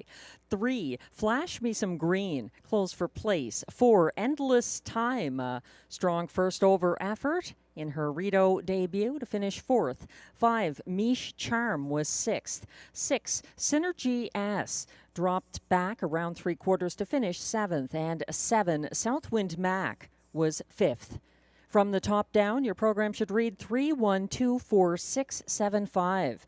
The fractions 28-1, 59-1, 127-4, 157-3. The latest win for Chick Chalk Rose in her 6th win of the season.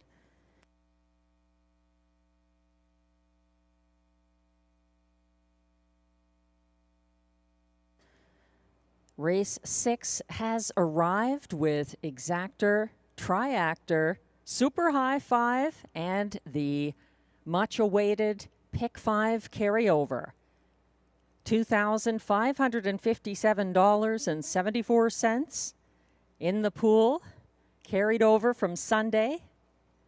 The 7 wasn't covered in the concluding leg of the last Pick 5, so here's the carryover race. We're on the trot. No changes in races 6, 7, 8, or 9. The only change in this sequence is in the last leg, the concluding leg of the Pick 5. In race 10, number 8, Well Worth the Wait, as a judge's scratch transportation.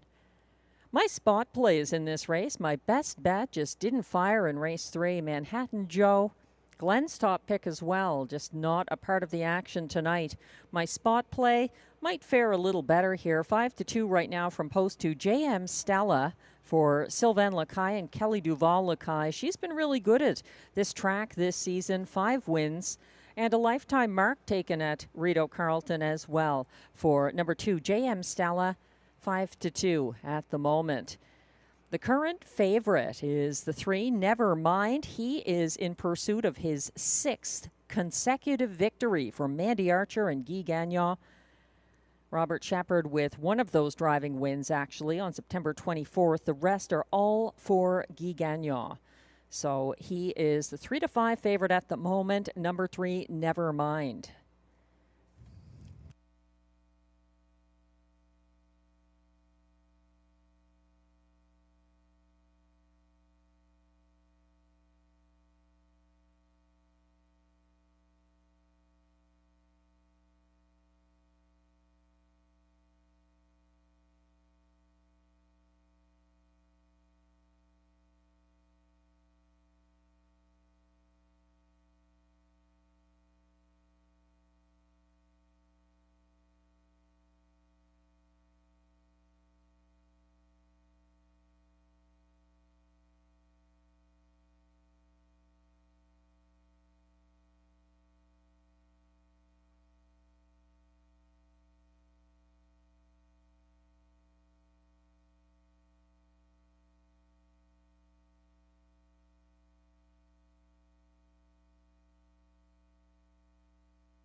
The race 6 trotters are coming on track for the post parade.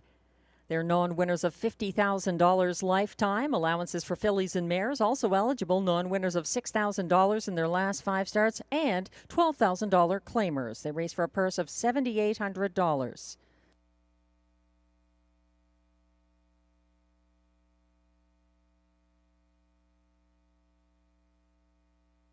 Number 1 is CrossFit, owned by Gordon MacDonald of Ontario with Christopher Boland of Newfoundland, trained by Vic Putty. Marie-Claude Auger drives. 2 is JM Stella, owned by Ferme Canico Farm Incorporated of Saint-Bernard-de-la-Colle, Quebec, trained by Kelly Duval Lacaille, driven by Sylvain Lacaille. Here's the 1-5 favorite from post 3, Never Mind, owned by Jamie Copley of Kenmore, Ontario, trained by Mandy Archer, driven by Guy Gagnon. 4 is Stomper Tom, owned by Wade and Philippe Toussignon of Cardinal, Ontario, trained by Mike Armstrong, driven by Robert Shepard.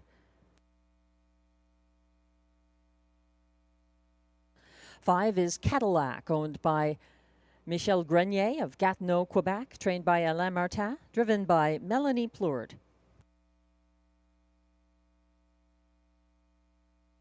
6 is Southwind Russian, owned by a numbered Quebec Corporation of Gloucester, Ontario, trained and driven by Stéphane Pouliot.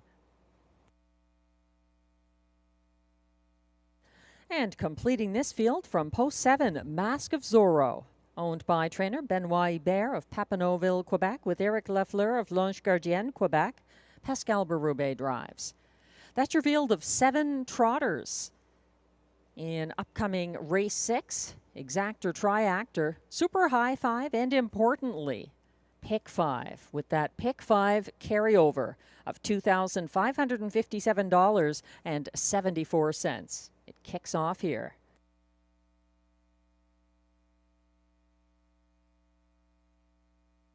We're looking at the current 1-2 favorite, understandably taking a lot of support. Never Mind, going for the 6th consecutive win at a similar claiming tag, but it's actually an overall lower classification. Non-winners of $2,000 last 5 starts versus non-winners of $6,000 last 5. However, Nevermind has recently been untouchable once he makes front, and he is Guy Gagnon's choice over Stomper Tom in race 6.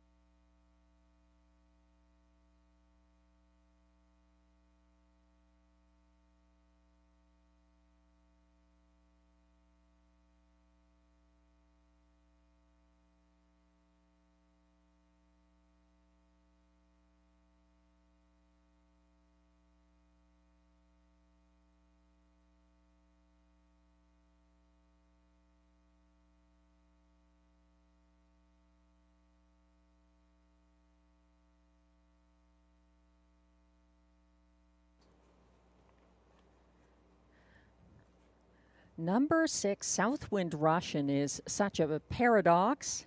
He's an unpredictable horse. He's 10-1 right now. I'm using him in this first leg of the pick 5 because he's got class relief after starting in the preferred handicap last Wednesday. He unfortunately did make an early break and take himself out of contention in that race, but he has a good chance here with the class relief. His most recent gate-to-wire victory was September 10th for Stéphane Pouliot.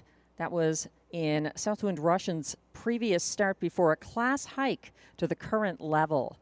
He did look a little bit, he was, how should I put it? He wasn't on a canter, but his trot looked a little bit untrustworthy, perhaps. He's 9-1. I think the betting public witness that. So it just depends on him. If he decides to stay flat, he could be very tough to beat in this field.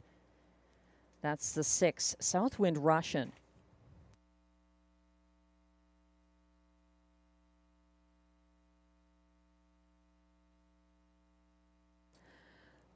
The starter has called the field for race 6. This is your last opportunity to take advantage of the carryover in the pick 5. It kicks off here.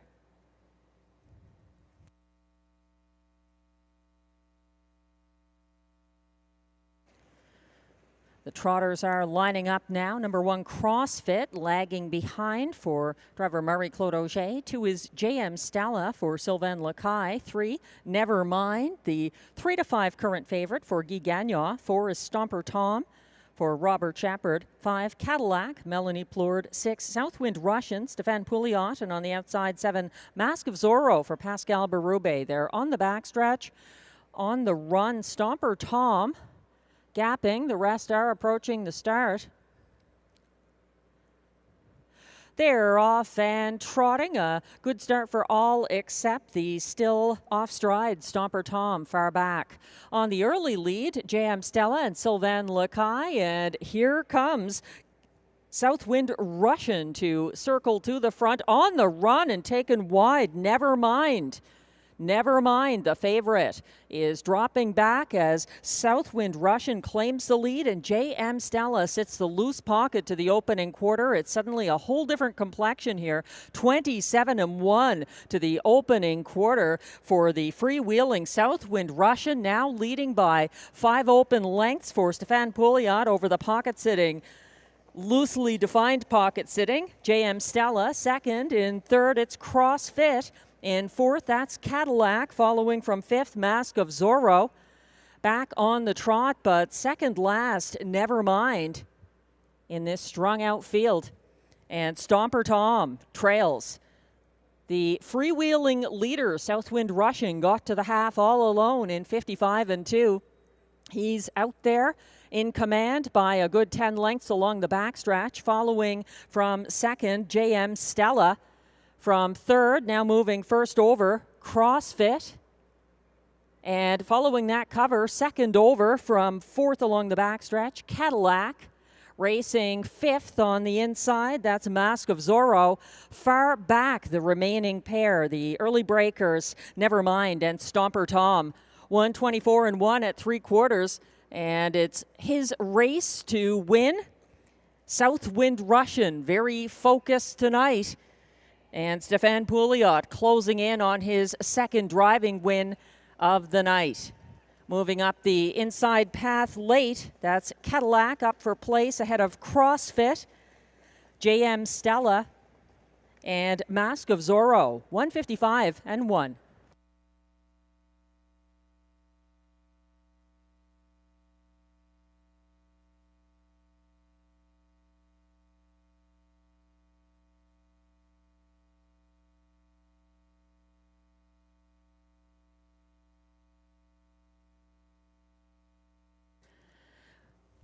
As mentioned, he was one of the 3 I wanted to use. I thought that maybe Nevermind's win streak came to a win tonight, and Southwind Russian agreed on his best behavior for trainer-driver Stéphane Pouliot in an impressive 155-1 seasonal best victory in race 6.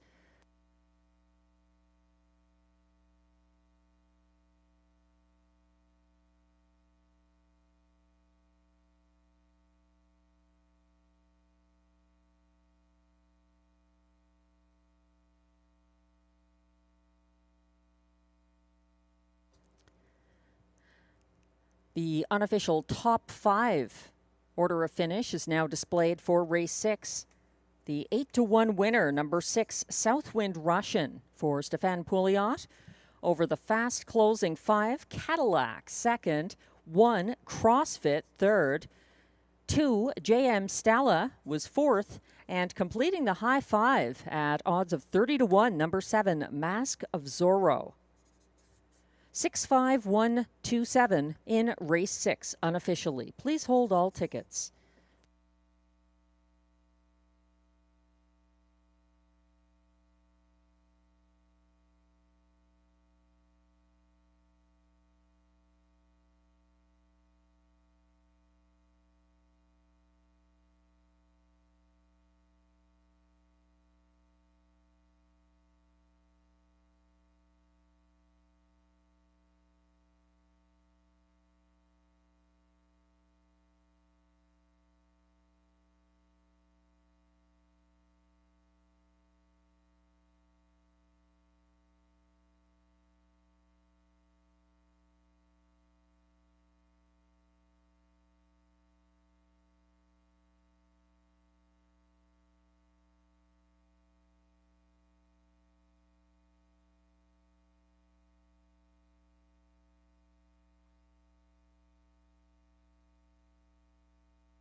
Now returning to the Rideau Carleton Winner's Circle.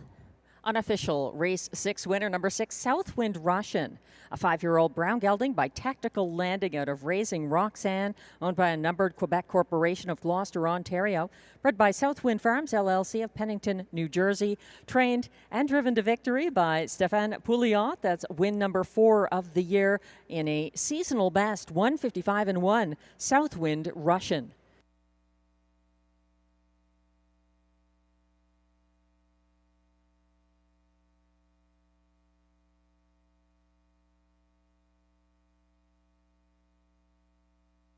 Prices are now posted for race 6. Number 6, Southwind Russian, returns $19.40 to win.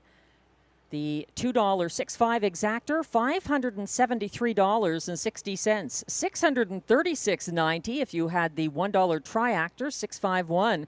$257.68 for the 20-cent super high five, $651.27.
The race 6 rundown is now posted. 1, CrossFit finished 3rd. 2, JM Stella 4th. 1 to 5 favorite. Number 3, Nevermind. First turn breaker, unfortunately, and finished 6th. 4, Stomper Tom, also off stride early, finishing 7th. 5, Cadillac closed well for place. 6, Southwind Russian, an 8-1 winner. Stéphane Pouliot's second win of the evening as trainer driver. And 7, Mask of Zorro was 5th at odds of 30-1. From the top down, your program should read 3, 4, 6, 7, 2, 1, 5. The fractions 27-1, 55-2, 124-1, 155-1. A seasonal best for Southwind Russian.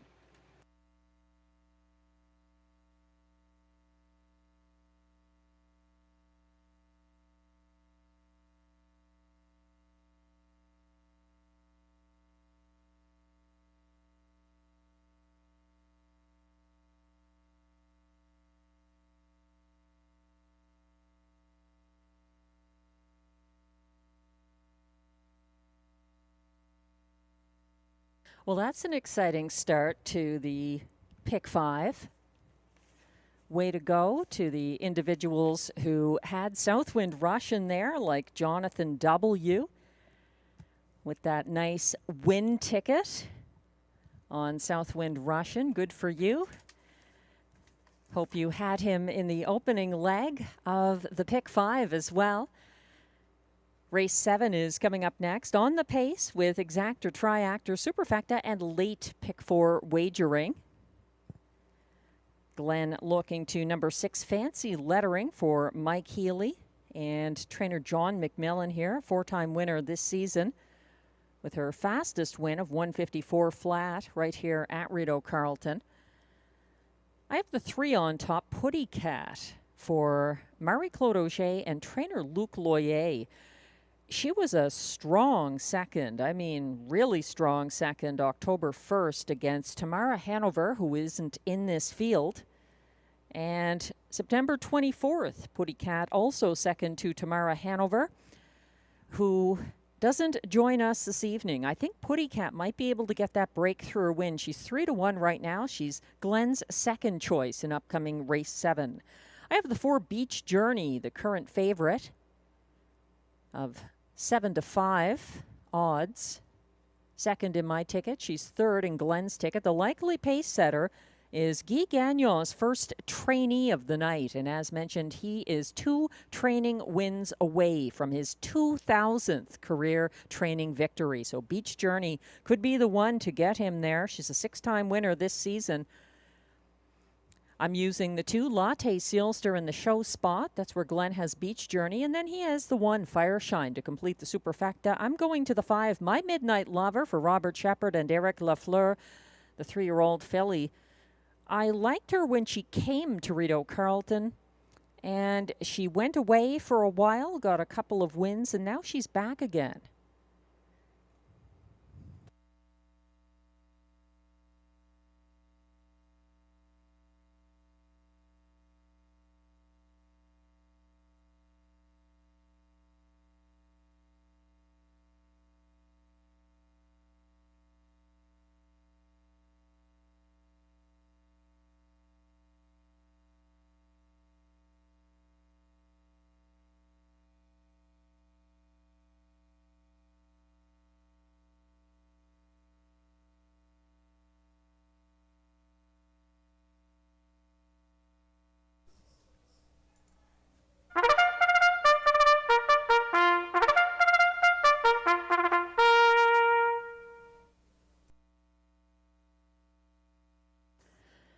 Here comes the post parade for race 7 on the pace. These are claiming filly and mare pacers, $8,500 claimers racing for a purse of $5,600. No changes.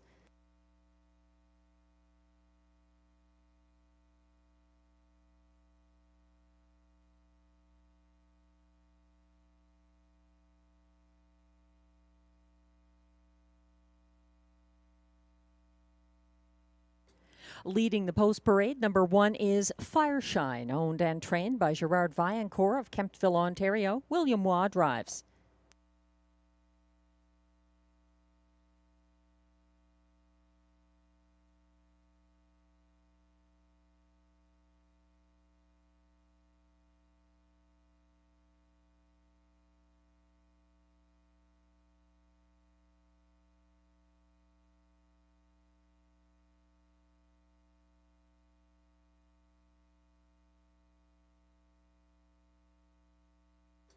Moving on to number 3, Putty Cat, owned and trained by Luc Loyer of Gatineau, Quebec. Marie-Claude Auger drives.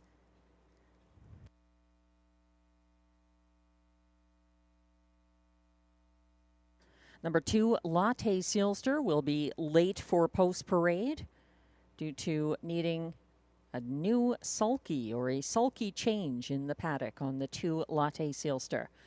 Moving on to the current 3-5 favorite from post 4, Beach Journey, owned by Écurie Guy Gagnon Incorporé with Frédéric Gagnon of Gatineau, Quebec, trained and driven by Guy Gagnon. 5 is My Midnight Lover, owned and trained by Eric Lafleur of Quebec. Robert Shepard drives.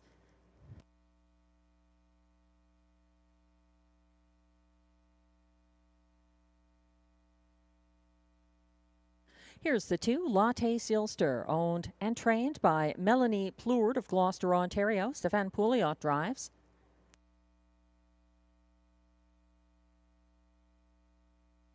And completing this field from post 6, Fancy Lettering, owned and trained by John McMillan of Odessa, Ontario. Mike Healy drives.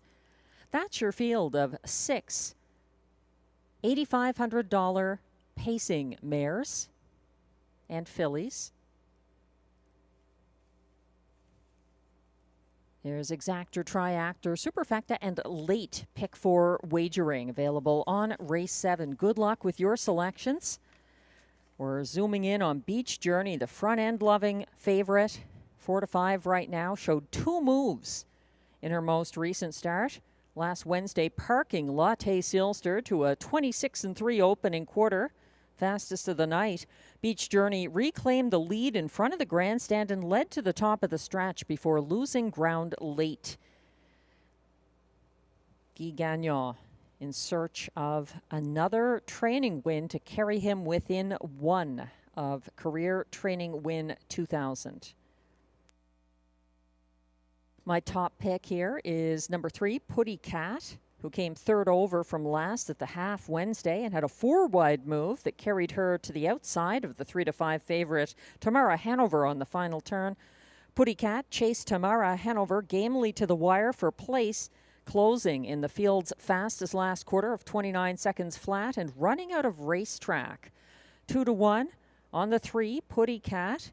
In the absence of Tamara Hanover, I think she's a strong contender here.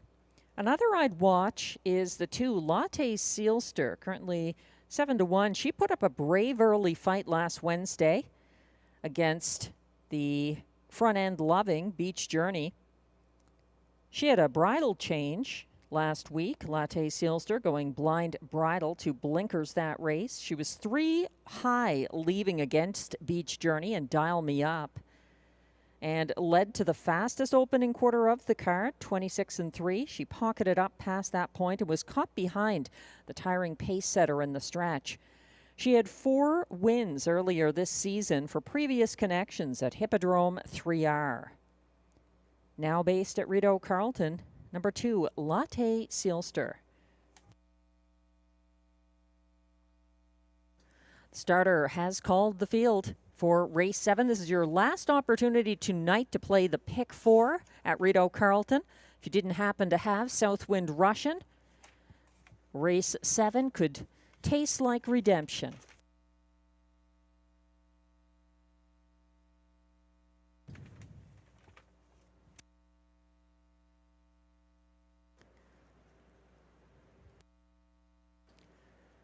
They're lining up now. 1 is Fireshine for William Waugh. 2, Latte Sealster, Stéphane Pouliot. 3, Putty Cat for Marie-Claude Auger. 4, Beach Journey, the even money favorite now for Guy Gagnon. 5 is the filly, My Midnight Lover for Robert Shepherd.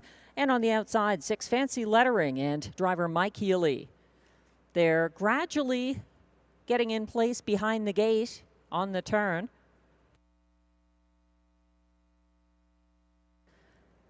Still time to punch in that late pick 4 ticket. Starting gate is on the backstretch.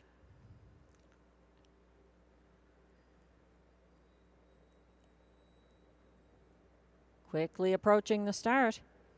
They're off and pacing and speeding out early. Latte Sealster between horses for Stéphane Pouliot. In immediate pursuit, Putty Cat for Marie-Claude Auger. First over and now thinking better of it, moving back into the pocket.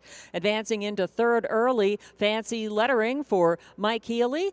Racing 4th is Fireshine. Back in 5th, that's the favorite Beach Journey. And at the back of the field early, the filly, My Midnight Lover. To the opening quarter in 27-2. Their single file coming down the stretch, at least momentarily. Up front, Latte Sealster leading the way. Here comes the first over bid out of 3rd for Fancy Lettering right alongside. And now matching strides with Latte Sealster. Patiently in 3rd, that's Putty Cat waiting it out. 2nd over now into 4th, but gapping cover. There goes Beach Journey and Guy Gagnon.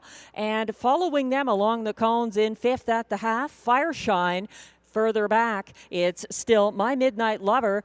The field reached the half in 56 seconds flat, and up front it's still Lotte Seelster strong on the front end as Fancy Lettering presses the pace in second along the backstretch. Caught in third now, Putty Cat needs room. Second over, fourth within range. Beach Journey not getting her favored trip tonight. 3 high from the back of the field, My Midnight Lover at 3/4 and caught in second last, not tonight for Fireshine. 125 flat at 3/4. They're stacking up behind Lotte Seelster, and here comes Beach Journey from off the pace. She's out and around Fancy Lettering, and they're turning for home.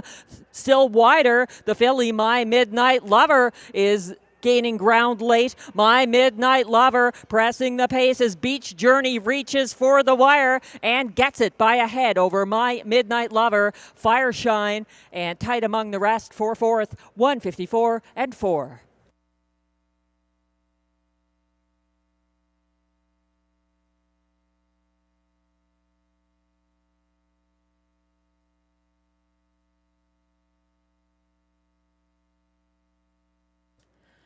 Beach Journey showed her class tonight, not getting her favored trip. That went to Lotte Seelster on the front end, but Beach Journey was able to work it out from second over and hold off a very strong My Midnight Lover who was coming at her late down the stretch. She needed the wire, but timed it perfectly for trainer-driver Guy Gagnon. Beach Journey in win number 7 of the season.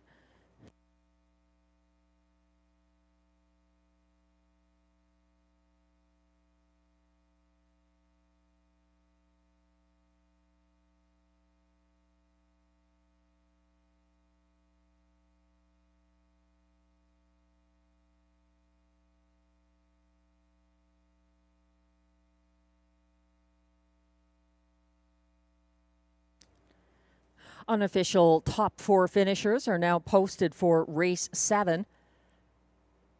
7-5, number 4, Beach Journey gets the win for trainer-driver Guy Gagnon.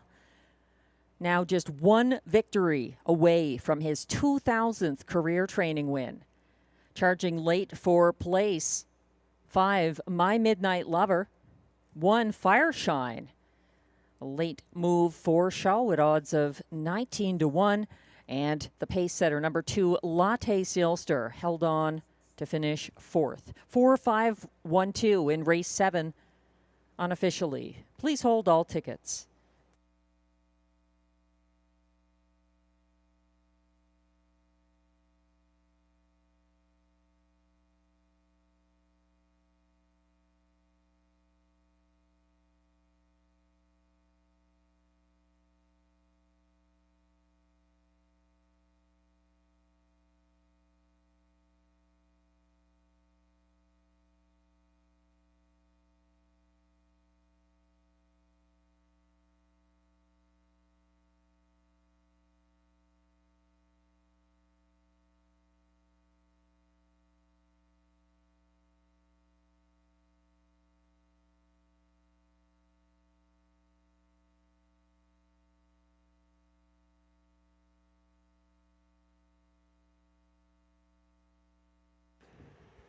Getting unchecked in front of the grandstand, and now coming back to the Rideau Carleton winner's circle.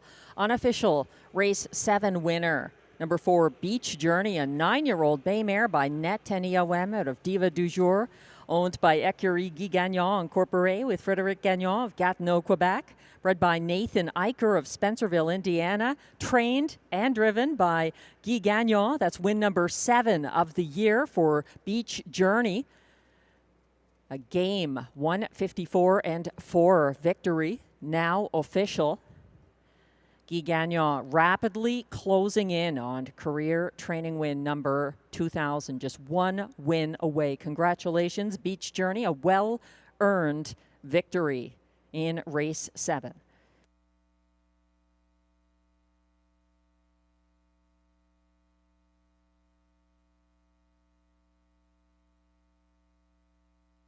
Prices are now posted for race 7, number 4, Beach Journey, pays $4.90 to win the $2 4-5 exactor, $30.50, 101 even for the 4-5-1 $1 triactor. The $1 pick 3 ending here, 3 of 3, $97.95 for the $264 pick 3, $122.15 if you had the middle pick 4 that wrapped up here.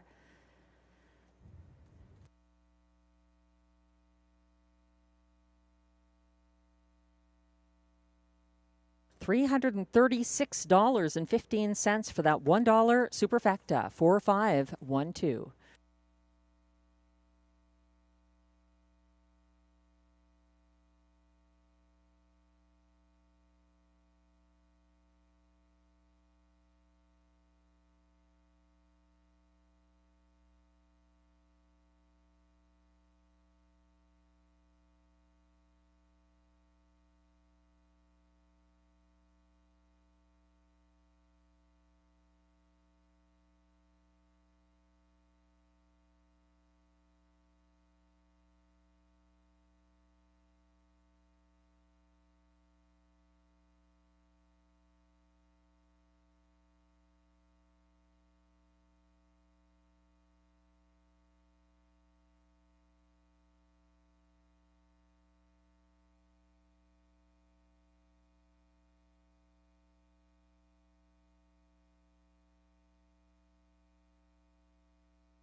The race 7 rundown is now posted. 1, Fireshine, closed for show. 2, Latte Sealster, held on for 4th after setting the pace. Even money favorite at the last flash. Number 3, Putty Cat, was caught in and finished 6th. 4, Beach Journey, a second over journey to win for Guy Gagnon. 5, My Midnight Lover, circle that name for next time. She was a fast closing second, ran out of racetrack. And the 6, Fancy Lettering, was 5th after a first over adventure. From the top down, your program should read 3, 4, 6, 1, 2, 5. The fractions 27 and 2, 56 flat, 125 flat, 154 and 4, Beach Journey.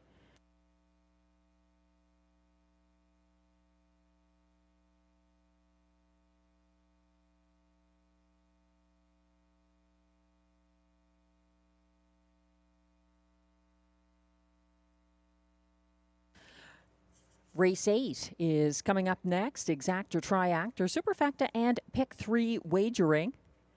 Glenn and I agree with the betting public. We have co-favorites right now. Glenn's top choice and my top choice, both at even money. From the rail, you have Make It Come True for trainer-driver Guy Gagnon, a 3-time winner this season. And from post 2, May Lose Control for trainer Mandy Archer and driver Robert Shepard. This one a 5-time winner this season.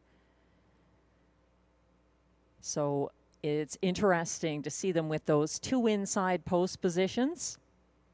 And to note that May Lose Control's most recent win was September 21st with Guy Gagnon driving.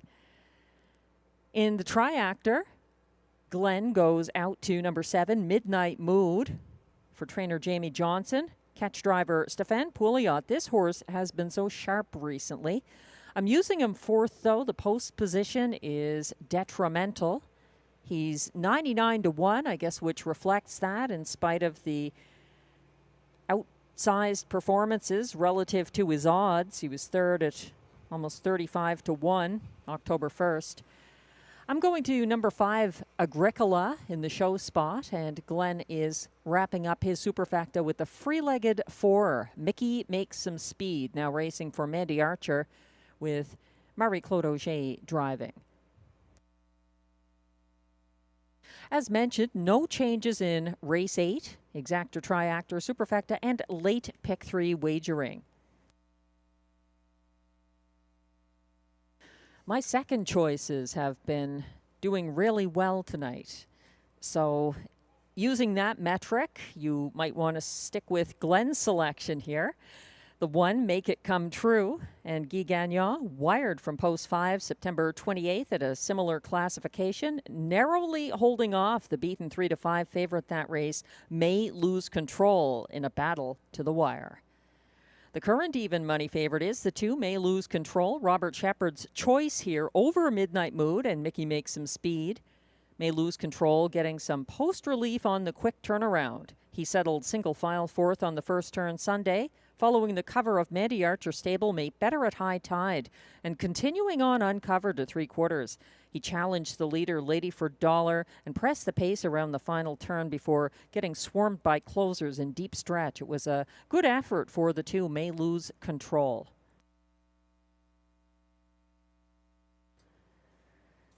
The 5, Agricola, currently at odds of 5 to 1, is another good horse in this field. He's moving to the frontier after skimming pylons into 4th early for driver Antoine Desrochers on September 28th at Hippodrome 3R. Agricola pressed the pace set by 6-5 favorite Jolton Joe from the half onward and was a strong second at odds of 80 to 1.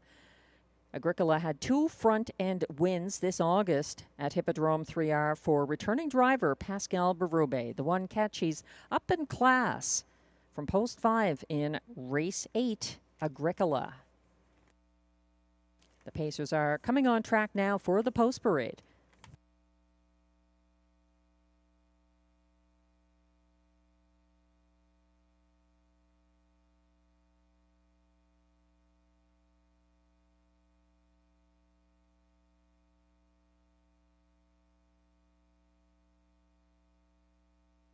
If you have the on-track edition of the Rideau program, the Breeders' Crown is coming to Woodbine Mohawk Park October 24th and 25th, and you can take it in here in the Ottawa area in the Rideau Carleton Trackside Simulcast Lounge. The handicapping contest will be happening on Breeders' Crown Saturday night. Free to play. You must be on track to enter and collect your winnings.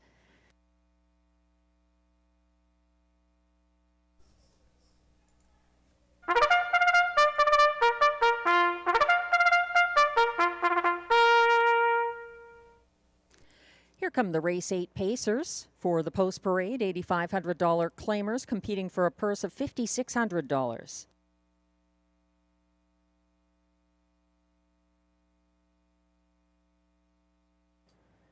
Number 1 is Make It Come True, the 6-5 current co-favorite, owned by Écurie Guy Gagnon Incorporé with Stéphanie Gagnon of Gatineau, Quebec, trained and driven by Guy Gagnon.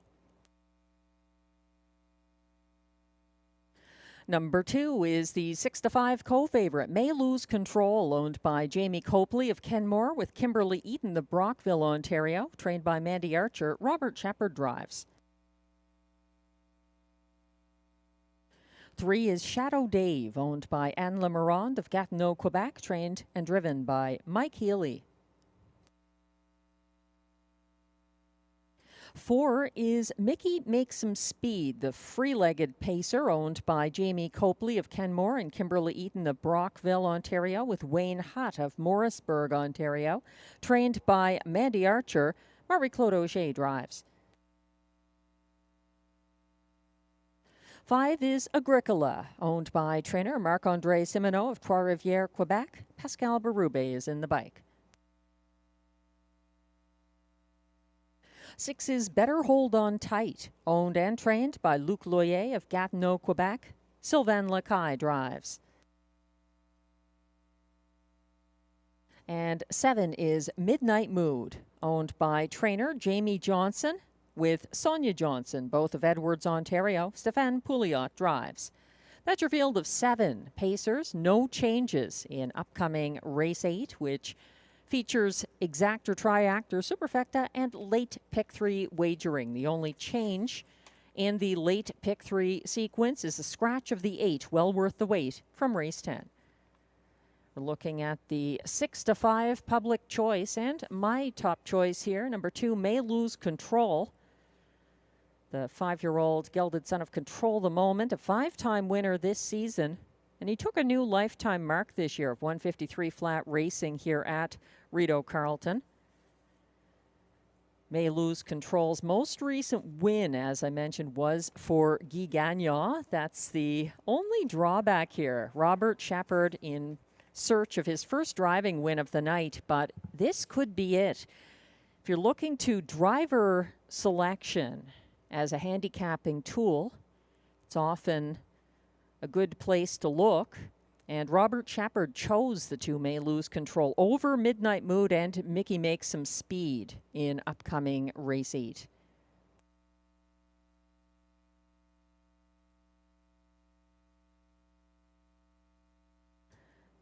As mentioned, the quick turnaround for May Lose Control is probably the biggest deciding factor for me here.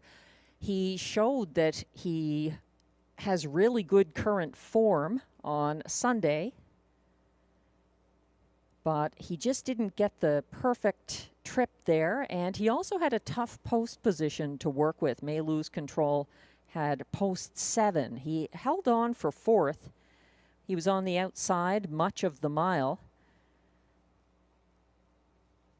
And he retains driver Robert Shepard, who's been in the bike for back-to-back finishes. Place finish, September 28th, and holding on for 4th here, October 5th, at odds of 5 to 1. Moving to the inside now, May Lose Control, the 6 to 5 favorite.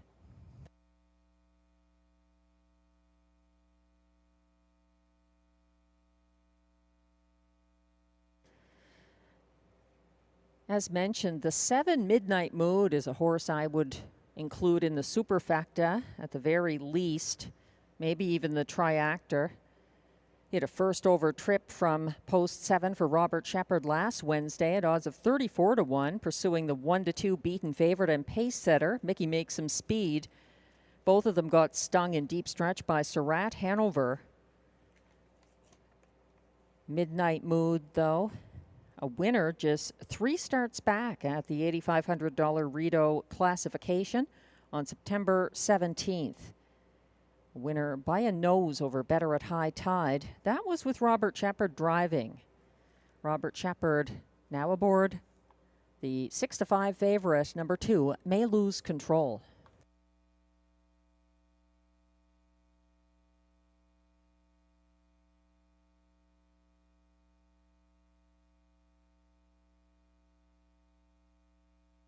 The starter has called the field for race 8. And the $8,500 claiming pacers are lining up now.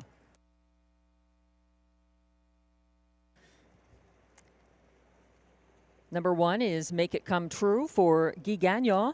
6 to 5 favorite from post 2. May Lose Control for Robert Shepard.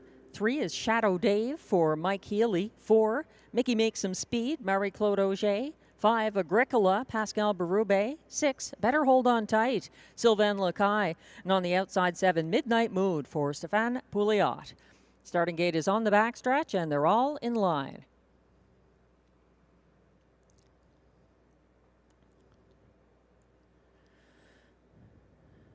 They're off and pacing, and as expected, Make It Come True is coming through from the rail for Guy Gagnon to claim an early lead, backing into the pocket for Robert Shepard. That's May Lose Control, caught first over in 3rd at the moment. Mickey Makes Some Speed for Marie-Claude Auger, backpedaling to 3rd along the pylons ahead of Shadow Dave, who is shadowed from 5th by Agricola en route to the opening quarter. Reached in 28 seconds flat by the leader by a length at the moment. Make It Come True, keeping just ahead of May Lose Control, tied up in the pocket, gapping slightly now in third. That's Mickey Make Some Speed. From fourth, Shadow Dave looks ready to go first over. Following him from fifth, Agricola. Then it's Better Hold On Tight, and trailing but stepping out first over for Stefan Pouliot. That's Midnight Mood.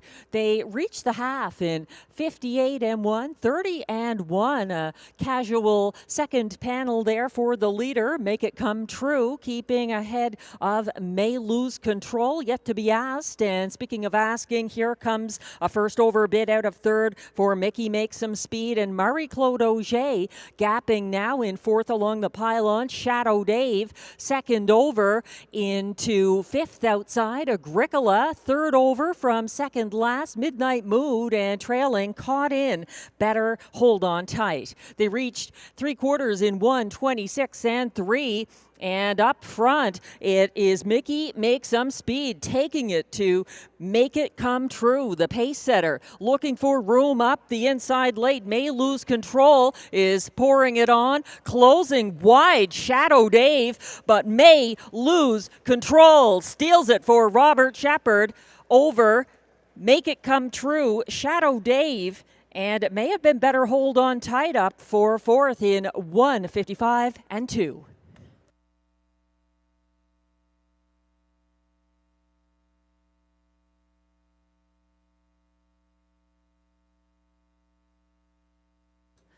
A tactical victory for Robert Shepard and May Lose Control, who pocketed up behind the pace-setting Make It Come True and were loose late up the inside path for the 1:55 and 2 win.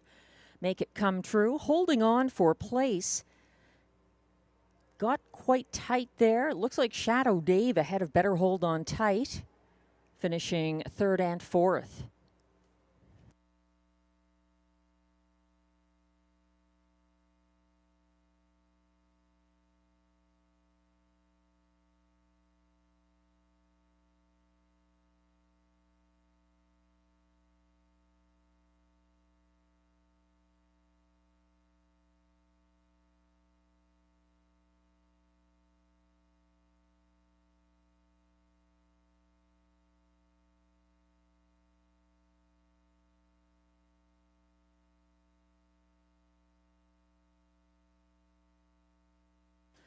Unofficial top four finishers are now posted for race 8.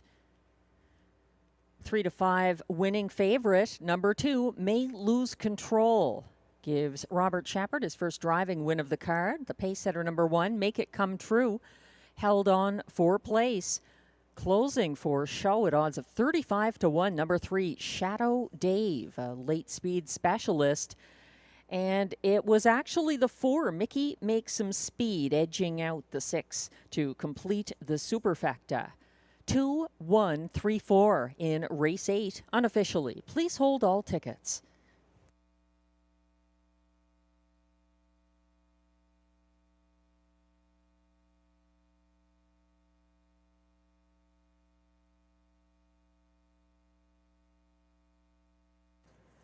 Now back in the Rideau Carleton Winners Circle, unofficial race 8 winner, number 2, May Lose Control. 5-year-old Bay Gelding by Control the Moment out of Laura May, owned by Jamie Copley of Kenmore and Kimberly Eaton of Brockville, Ontario. Trained by Mandy Archer. Driven to the win by Robert Shepard. 1:55 and 2, May Lose Control.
Race 8 is now official. Prices are posted for Race 8. Number 2, May Lose Control, returns $3.30 to win. The $2 2-1 exactor pays $5.10. It's $29.50 for the 2-1-3 $1 triactor and $73.65 for the $1 superfecta 2-1-3-4 combination.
The Race 8 rundown is now displayed. Number 1, Make It Come True was second. 2, May Lose Control, the race winner, a 3-5 winning favorite for Robert Shepard.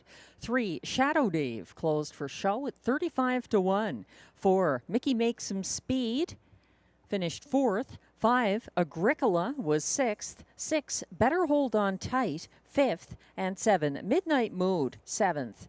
From the top down, your program should read 2-1-3-4-6-5-7. The fractions, 28 flat to the opening quarter, 58-1 at the half, 126-3 at 3/4, 155-2. The latest win for May Lose Control, win number 6 of the season.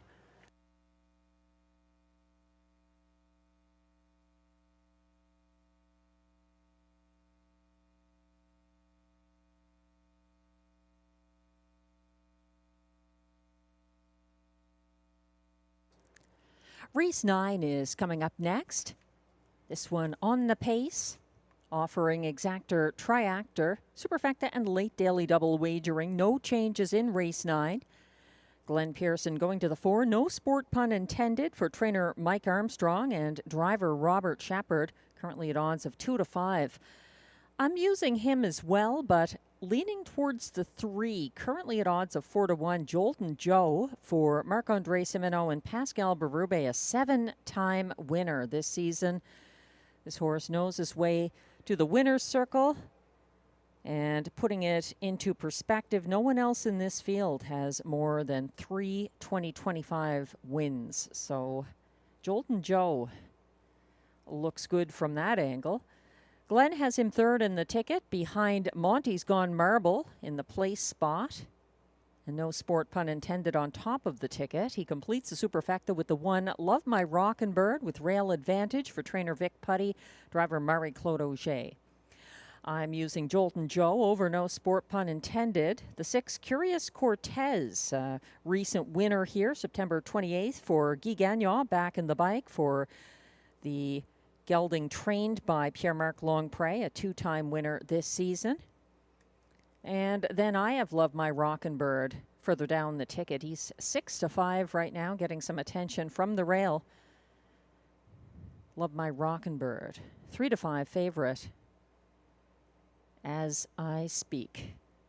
They're getting ready to come on track for the race 9 post parade. If you're playing the late double, the only change in the last 2 races is the scratch of number 8, Well Worth the Wait in race 10. Judges scratch transportation. There is no also eligible.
As we've been mentioning lately, there's still time if you'd like to nominate anyone from the Rideau Carleton and related Ottawa area harness racing community for the Ottawa Sports Hall of Fame. If you visit their website, nominations are open until October 15th.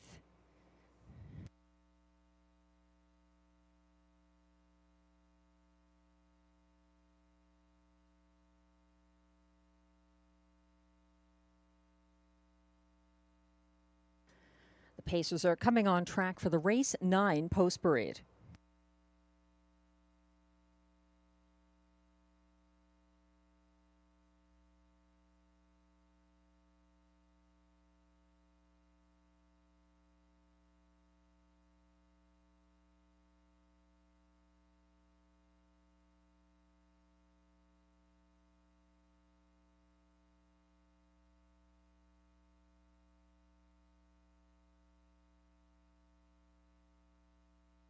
We've got co-favorites at the moment, both 6-5. Number 1, Love My Rockin' Bird, and number 4, No Sport Pun Intended.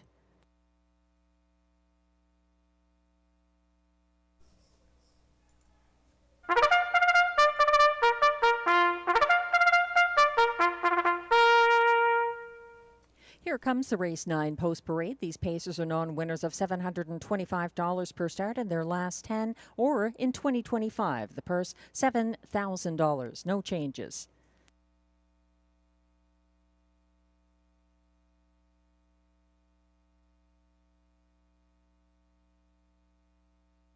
Number 1 is the 6-5 co-favorite, Love My Rockin' Bird, owned by Limco Incorporated of Châteauguay, Quebec, trained by Vic Putty, driven by Marie-Claude Auger.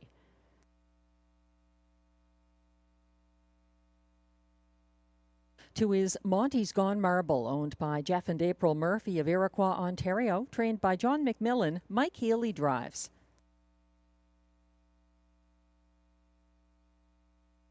3 is Jolton Joe, owned by Mary Lee Simoneau of Trois-Rivières, Quebec, trained by Marc-André Simoneau. Pascal Berube drives.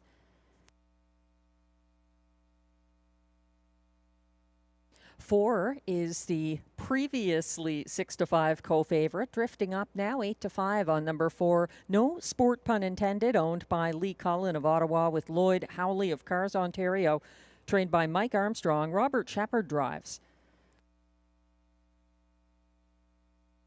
5 is Woodmere Gaelic, owned by Melanie Leach of Richmond, Ontario, trained by Steve Belil. Sylvain Lacaille in the sulky. And rounding out this field from post 6, Curious Cortez, owned and trained by Pierre-Marc Longpré of Lourdes de Joliette, Quebec. Guy Gagnon drives. That's your field of 6 pacers for upcoming Race 9, Exactor, Triactor, Superfecta, and Late Daily Double wagering. Good luck with your selections.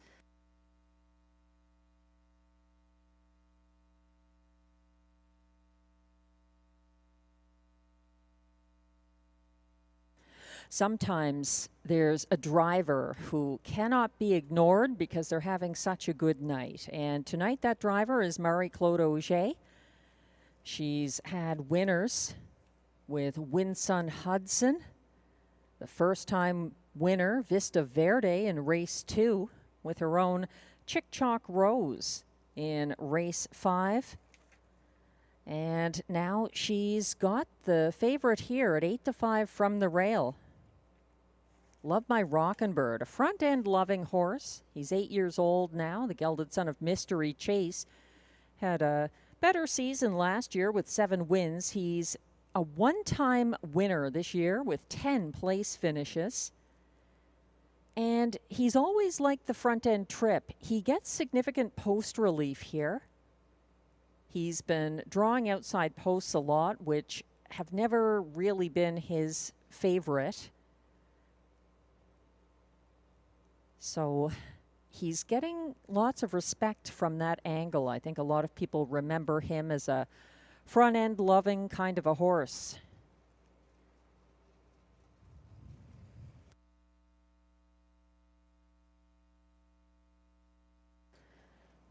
Love My Rockin' Bird's only 2025 win was from post 4 for driver William Waugh on May 11th at this track. He is up in class after class relief in his most recent race. He is making a quick turnaround. Love My Rockin' Bird cleared Monty's Gone Marble to make front past the opening quarter in his most recent try and was overtaken soon past that point by the 2-5 favorite Dr. Joe. Love My Rockin' Bird had the pocket ride into the stretch but got swarmed by closers. He still got 3-5 respect here from the rail. Number 3, Jolton Joe has 3 straight Hippodrome 3R wins for Pascal Berube and Marc-Andre Simoneau. He had a similar 3-race win streak there last year, October 13th through November 3rd. He's winless in 10 starts this year, actually over his career at Rideau Carleton. Let's see what he can muster here. He's 7-1 from post 3, Jolton Joe. The starter has called the field for race 9. Last chance to play the late double tonight at Rideau Carleton. Good luck.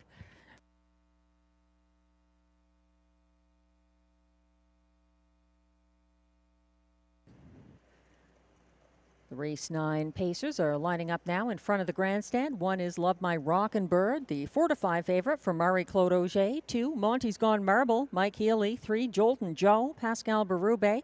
4, No Sport Pun Intended for Robert Shepard. 5, Woodmere Gaelic, Sylvain Lacaille.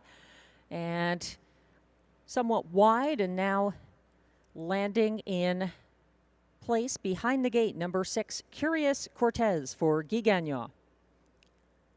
Starting gate is on the backstretch.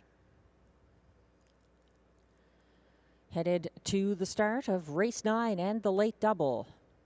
They're off and pacing, gapping slightly early. That's Curious Cortez on the outside as Love My Rockin' Bird fires to the front for Marie-Claude Auger, only to be accompanied quickly by the first over. No Sport Pun Intended in line to Robert Shepard, now on Marble in 4th at the moment. Jolton Joe in 5th behind him. Woodmere Gaelic and trailing the field, Curious Cortez at the 27-2 opening quarter. They're single file coming down the stretch the first time and leading the way. That's No Sport Pun Intended. And Robert Shepard keeping just over a length ahead of Love My Rockin' Bird. Then it's back to Monty's Gone Marble. Racing 4th, Jolton Joe. 5th, Woodmere Gaelic. And still trailing, Curious Cortez. No one making a move. Headed around the second turn. They're content to follow as No Sport Pun Intended lays down the second quarter, reaching the half in 56-1. And and he's keeping ahead of Love My Rockin' Bird on the backstretch. From third, Monty's Gone Marble looks interested in a first over move for Mike Healy. He looks like he's going to step out. Moving up the cones into fourth, that's Jolton Joe, as Monty's Gone Marble does decide to go first over, approaching three-quarters. Second over now in pursuit of backpedaling cover of Monty's Gone Marble. Curious Cortez is forced to go three high, trailing the field Woodmere Gaelic 1:24 and 2 at three-quarters, and no sport pun intended is confronted by Love My Rockin' Bird, vacating the pocket to chase him down the stretch. Too good tonight. Marie-Claude Auger sending Love My Rockin' Bird to his second win of the year. No sport pun intended. Second, Jolton Joe. Third, Curious Cortez. Fourth, 1:53 and 1.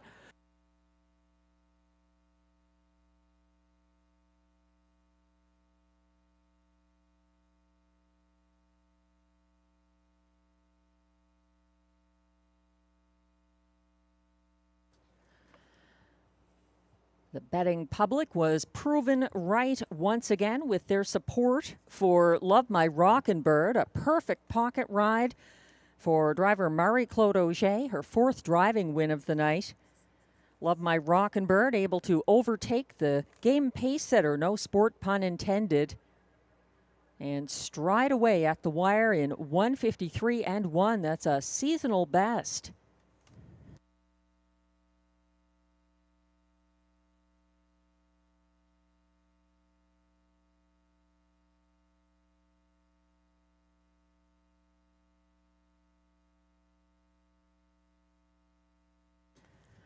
Unofficial top four finishers are now posted for race 9, 2 to 5 at the last flash. Number 1, Love My Rockin' Bird, a race winner from Marie-Claude Auger over 4, no sport pun intended. The pace setter holding on for place ahead of the 12 to 1 closer. Number 3, Jolton Joe finishing third, and 6, Curious Cortez completes the superfecta 1-4-3-6 in race 9. Please hold all tickets. Results remain unofficial.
Now back in the Rideau Carleton winner's circle.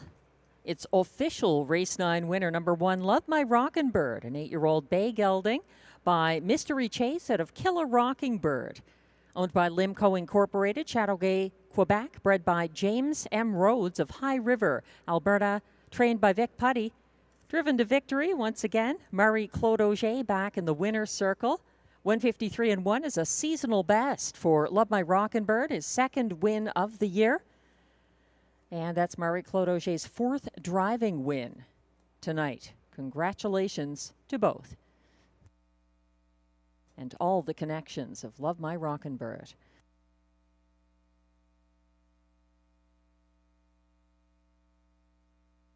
Prices are now posted for race 9. Number 1, Love My Rockin' Bird, returns $2.80 to win.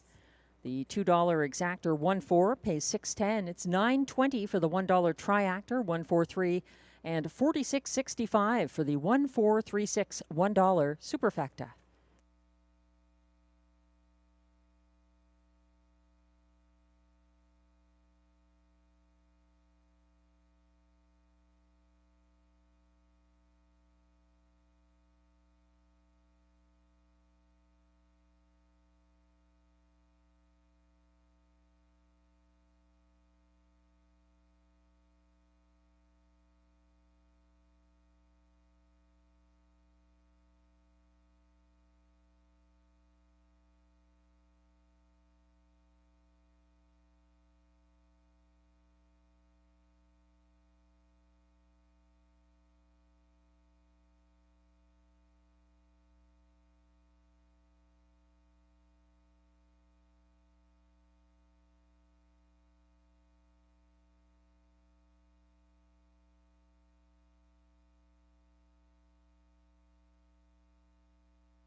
The race 9 rundown is now displayed. 2 to 5 favorite. Number 1, Love My Rockin' Bird, the race winner from Murray Claude Auger. 2, Monty's Gone Marble, finished 6th. 3, Jolton Joe, closed for show. 4, The Pace Setter, no sport pun intended, held on for place. 5, Woodmere Gaelic was 5th. And 3 wide on the final turn, closing for 4th. Number 6, Curious Cortez. From the top down, your program should read 163254.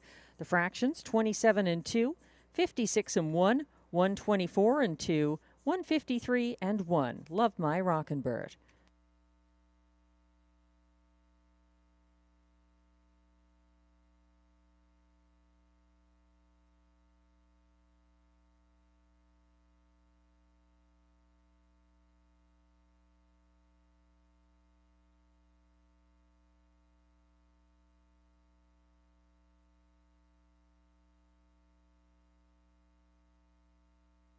Race 10 is coming up next. It's our last of the night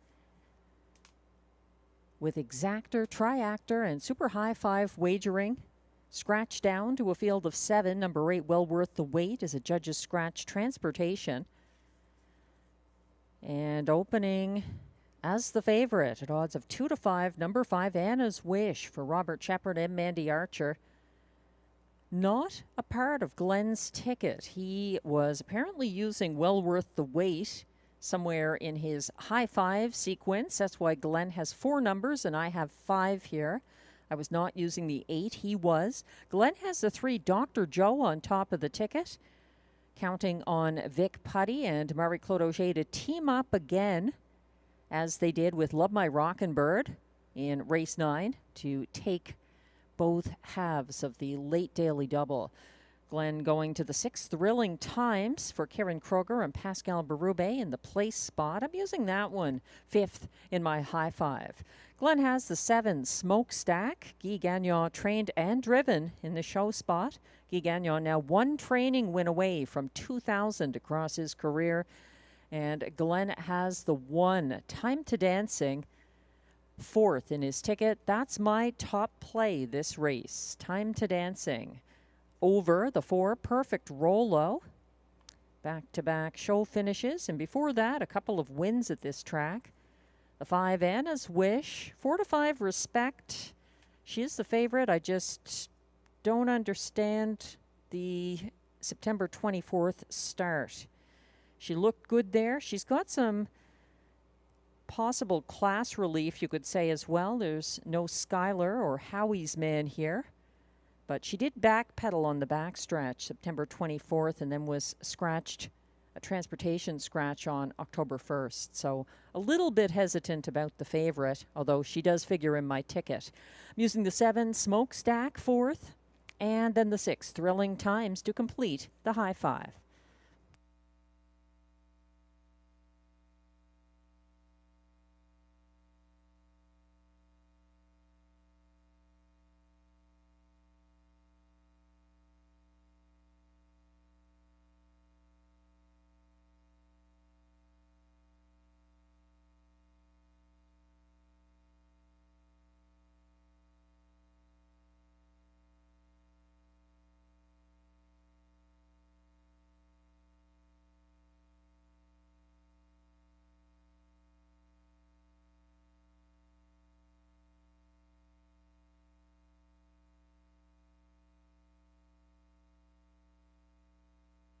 Thanks to Frank for the update. Apparently, all of the Pick 5 outcomes are covered in race 10, except number 4, Perfect Rolo, currently 21 to 1 long shot. If Perfect Rolo wins race 10, we will have another carryover. All the other options are covered as these pacers now come on the track for the Robbie D'Alessandro Pace post-parade.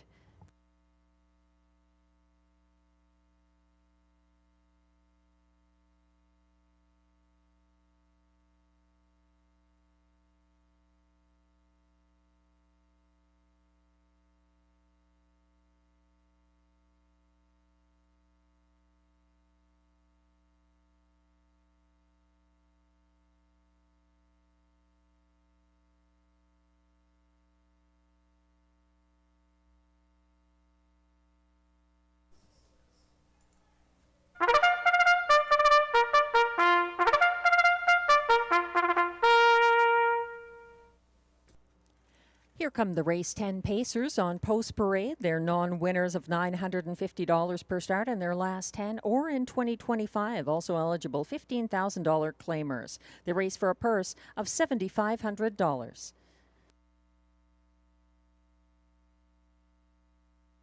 The field is scratch down to 7. Number 8, well worth the wait. A judge's scratch transportation.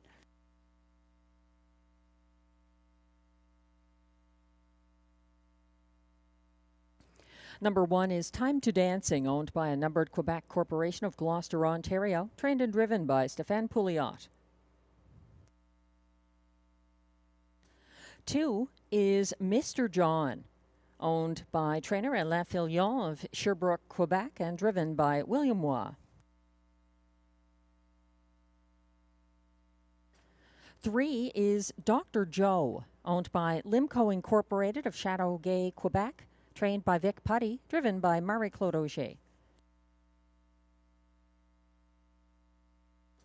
4 is Perfect Rollo, owned by driver Sylvain Lacaille of Saint-Paul-de-Joliette, Quebec, trained by Kelly Duval Lacaille.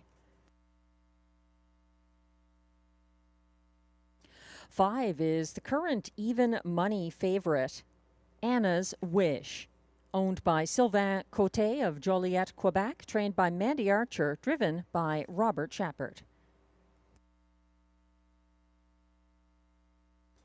6 is Thrilling Times, owned by Gilles Plourde with trainer Karen Kroger, both of Chelsea, Quebec. Pascal Berube drives. 7 is Smokestack, owned by Michel Litard of Boucherville, Quebec, with Brett Lester of Fergus, Ontario, trained and driven by Guy Gagnon, who sits 1 training win away from 2000.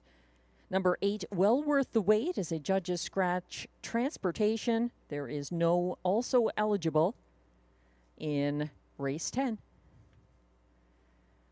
We're looking at the 3-2 current favorite, number 3, Dr. Joe.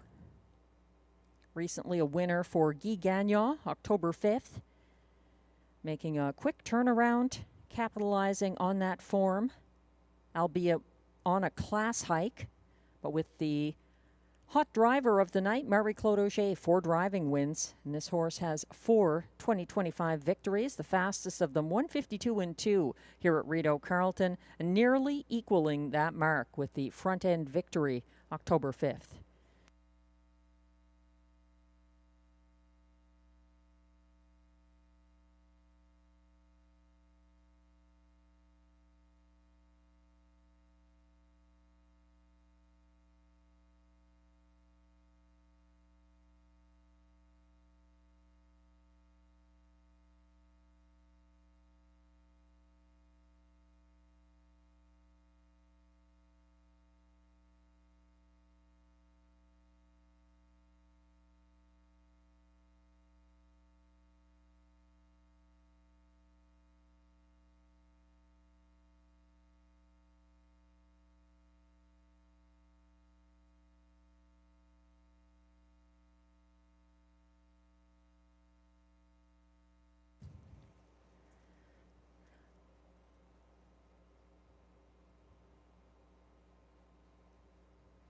Taking a look at this field a little more closely.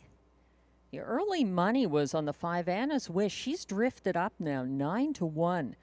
She's actually Robert Shepard's choice over Mr. John and had back-to-back wins here on October 13th and 20th last season at Rideau Carleton. That's when Anna's Wish was driven by Marie-Claude Auger for trainer Robert Bernicki. She's above the level of her most recent victory. That was from Post 7 on September 17th. And as mentioned, I shied away from putting Anna's Wish on top of my ticket. She stalled on the backstretch September 24th and is coming back after a transportation scratch from her most recent start.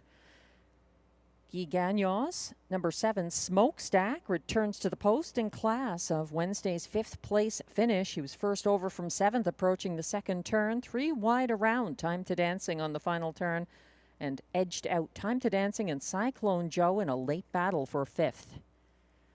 Still time to wager, but the starter has called the field for race 10. This is it. Let's make it count.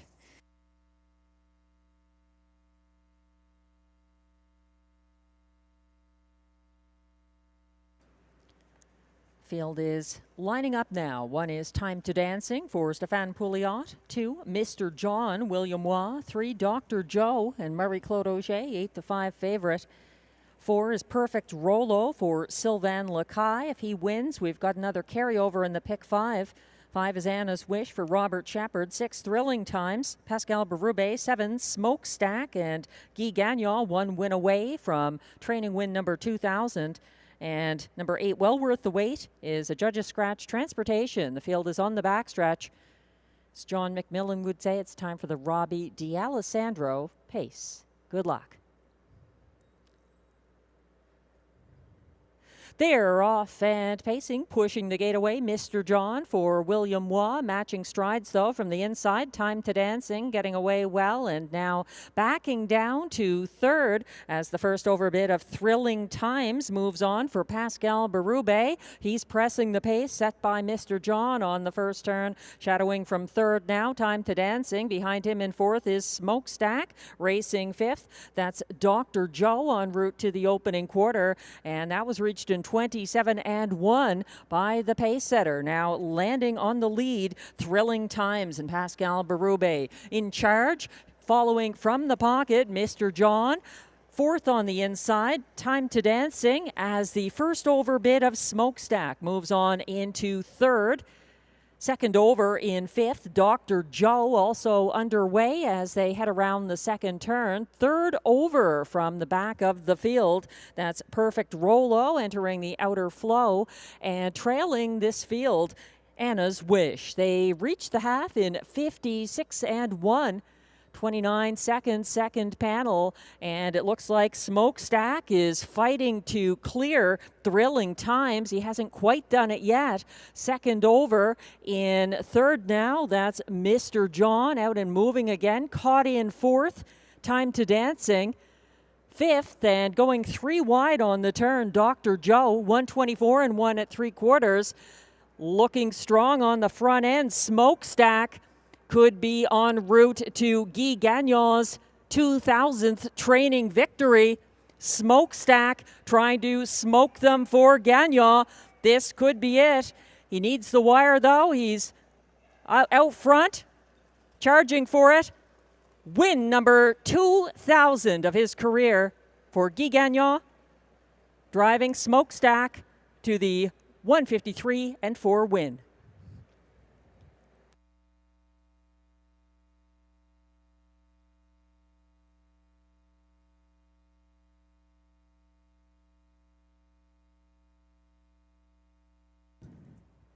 After Smokestack made front, it was all over, except the battle behind him for minor shares. Smokestack getting away on Thrilling Times.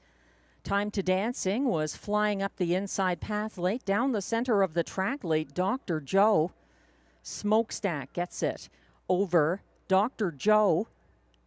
Time to Dancing and Thrilling Times, 153-4.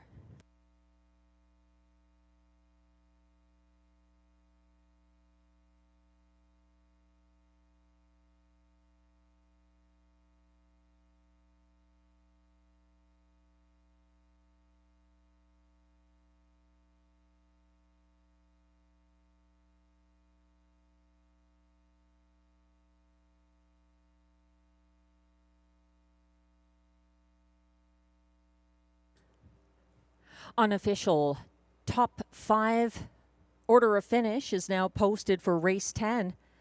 At odds of 6-1, number 7, Smokestack delivers for trainer driver Guy Gagnon.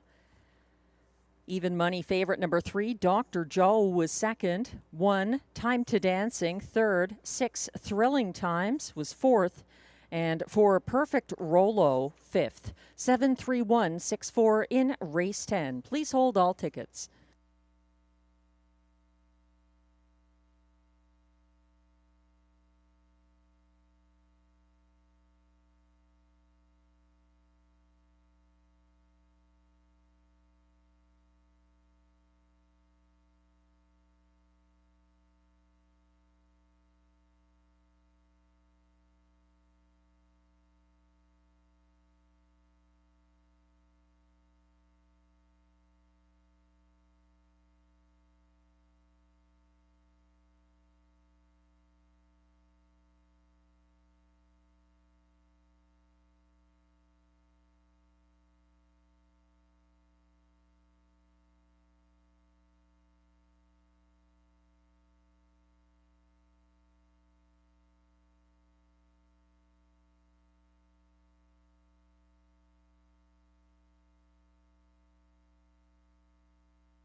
Now back in the Rideau Carleton Winner's Circle, it's a very special winner and win. Guy Gagnon, training and driving. The winner of race 10, number 7, Smokestack, a 6-year-old bay gelding by Sweet Lou out of Ciela, Hanover, owned by Michel Letarte of Boucherville, Quebec, and Brett Lester of Fergus, Ontario, bred by Fox Hollow Farm, Shavertown, Pennsylvania. This is training win number 2,000 for Guy Gagnon.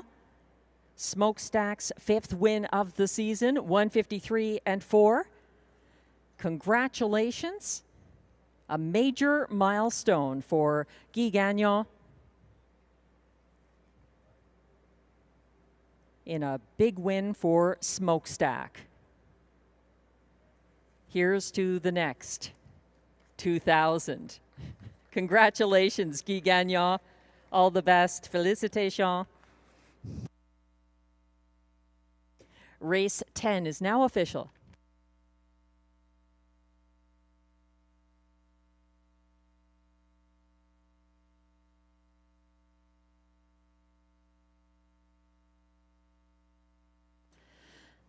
Prices are now posted for race 10. Number 7, Smokestack, returns $14.30 to win.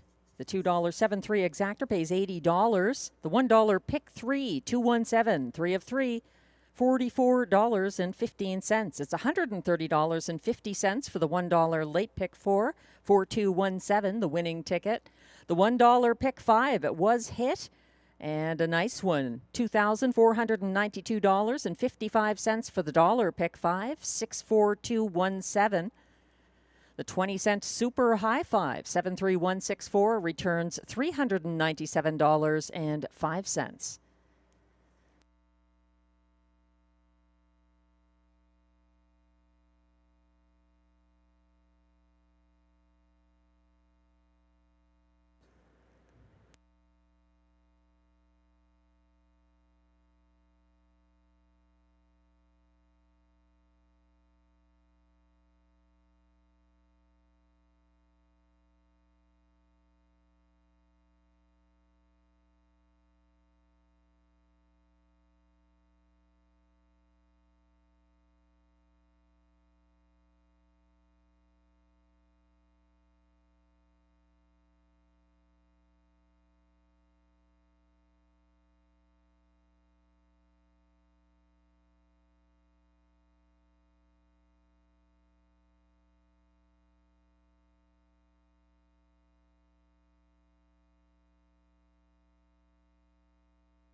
The race 10 rundown is now posted. 1, Time to Dancing was 3rd. 2, Mr. John, 7th. 3, Dr. Joe was 2nd as beaten Even Money favorite.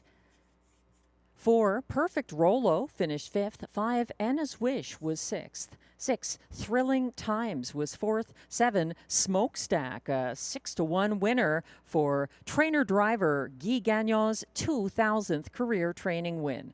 And 8, Well Worth the Wait was a judge's scratch transportation. From the top down, your program should read 372-564-1 scratch. The fractions 27 and 1, 56 and 1, 124 and 1, 153 and 4 for Smokestack.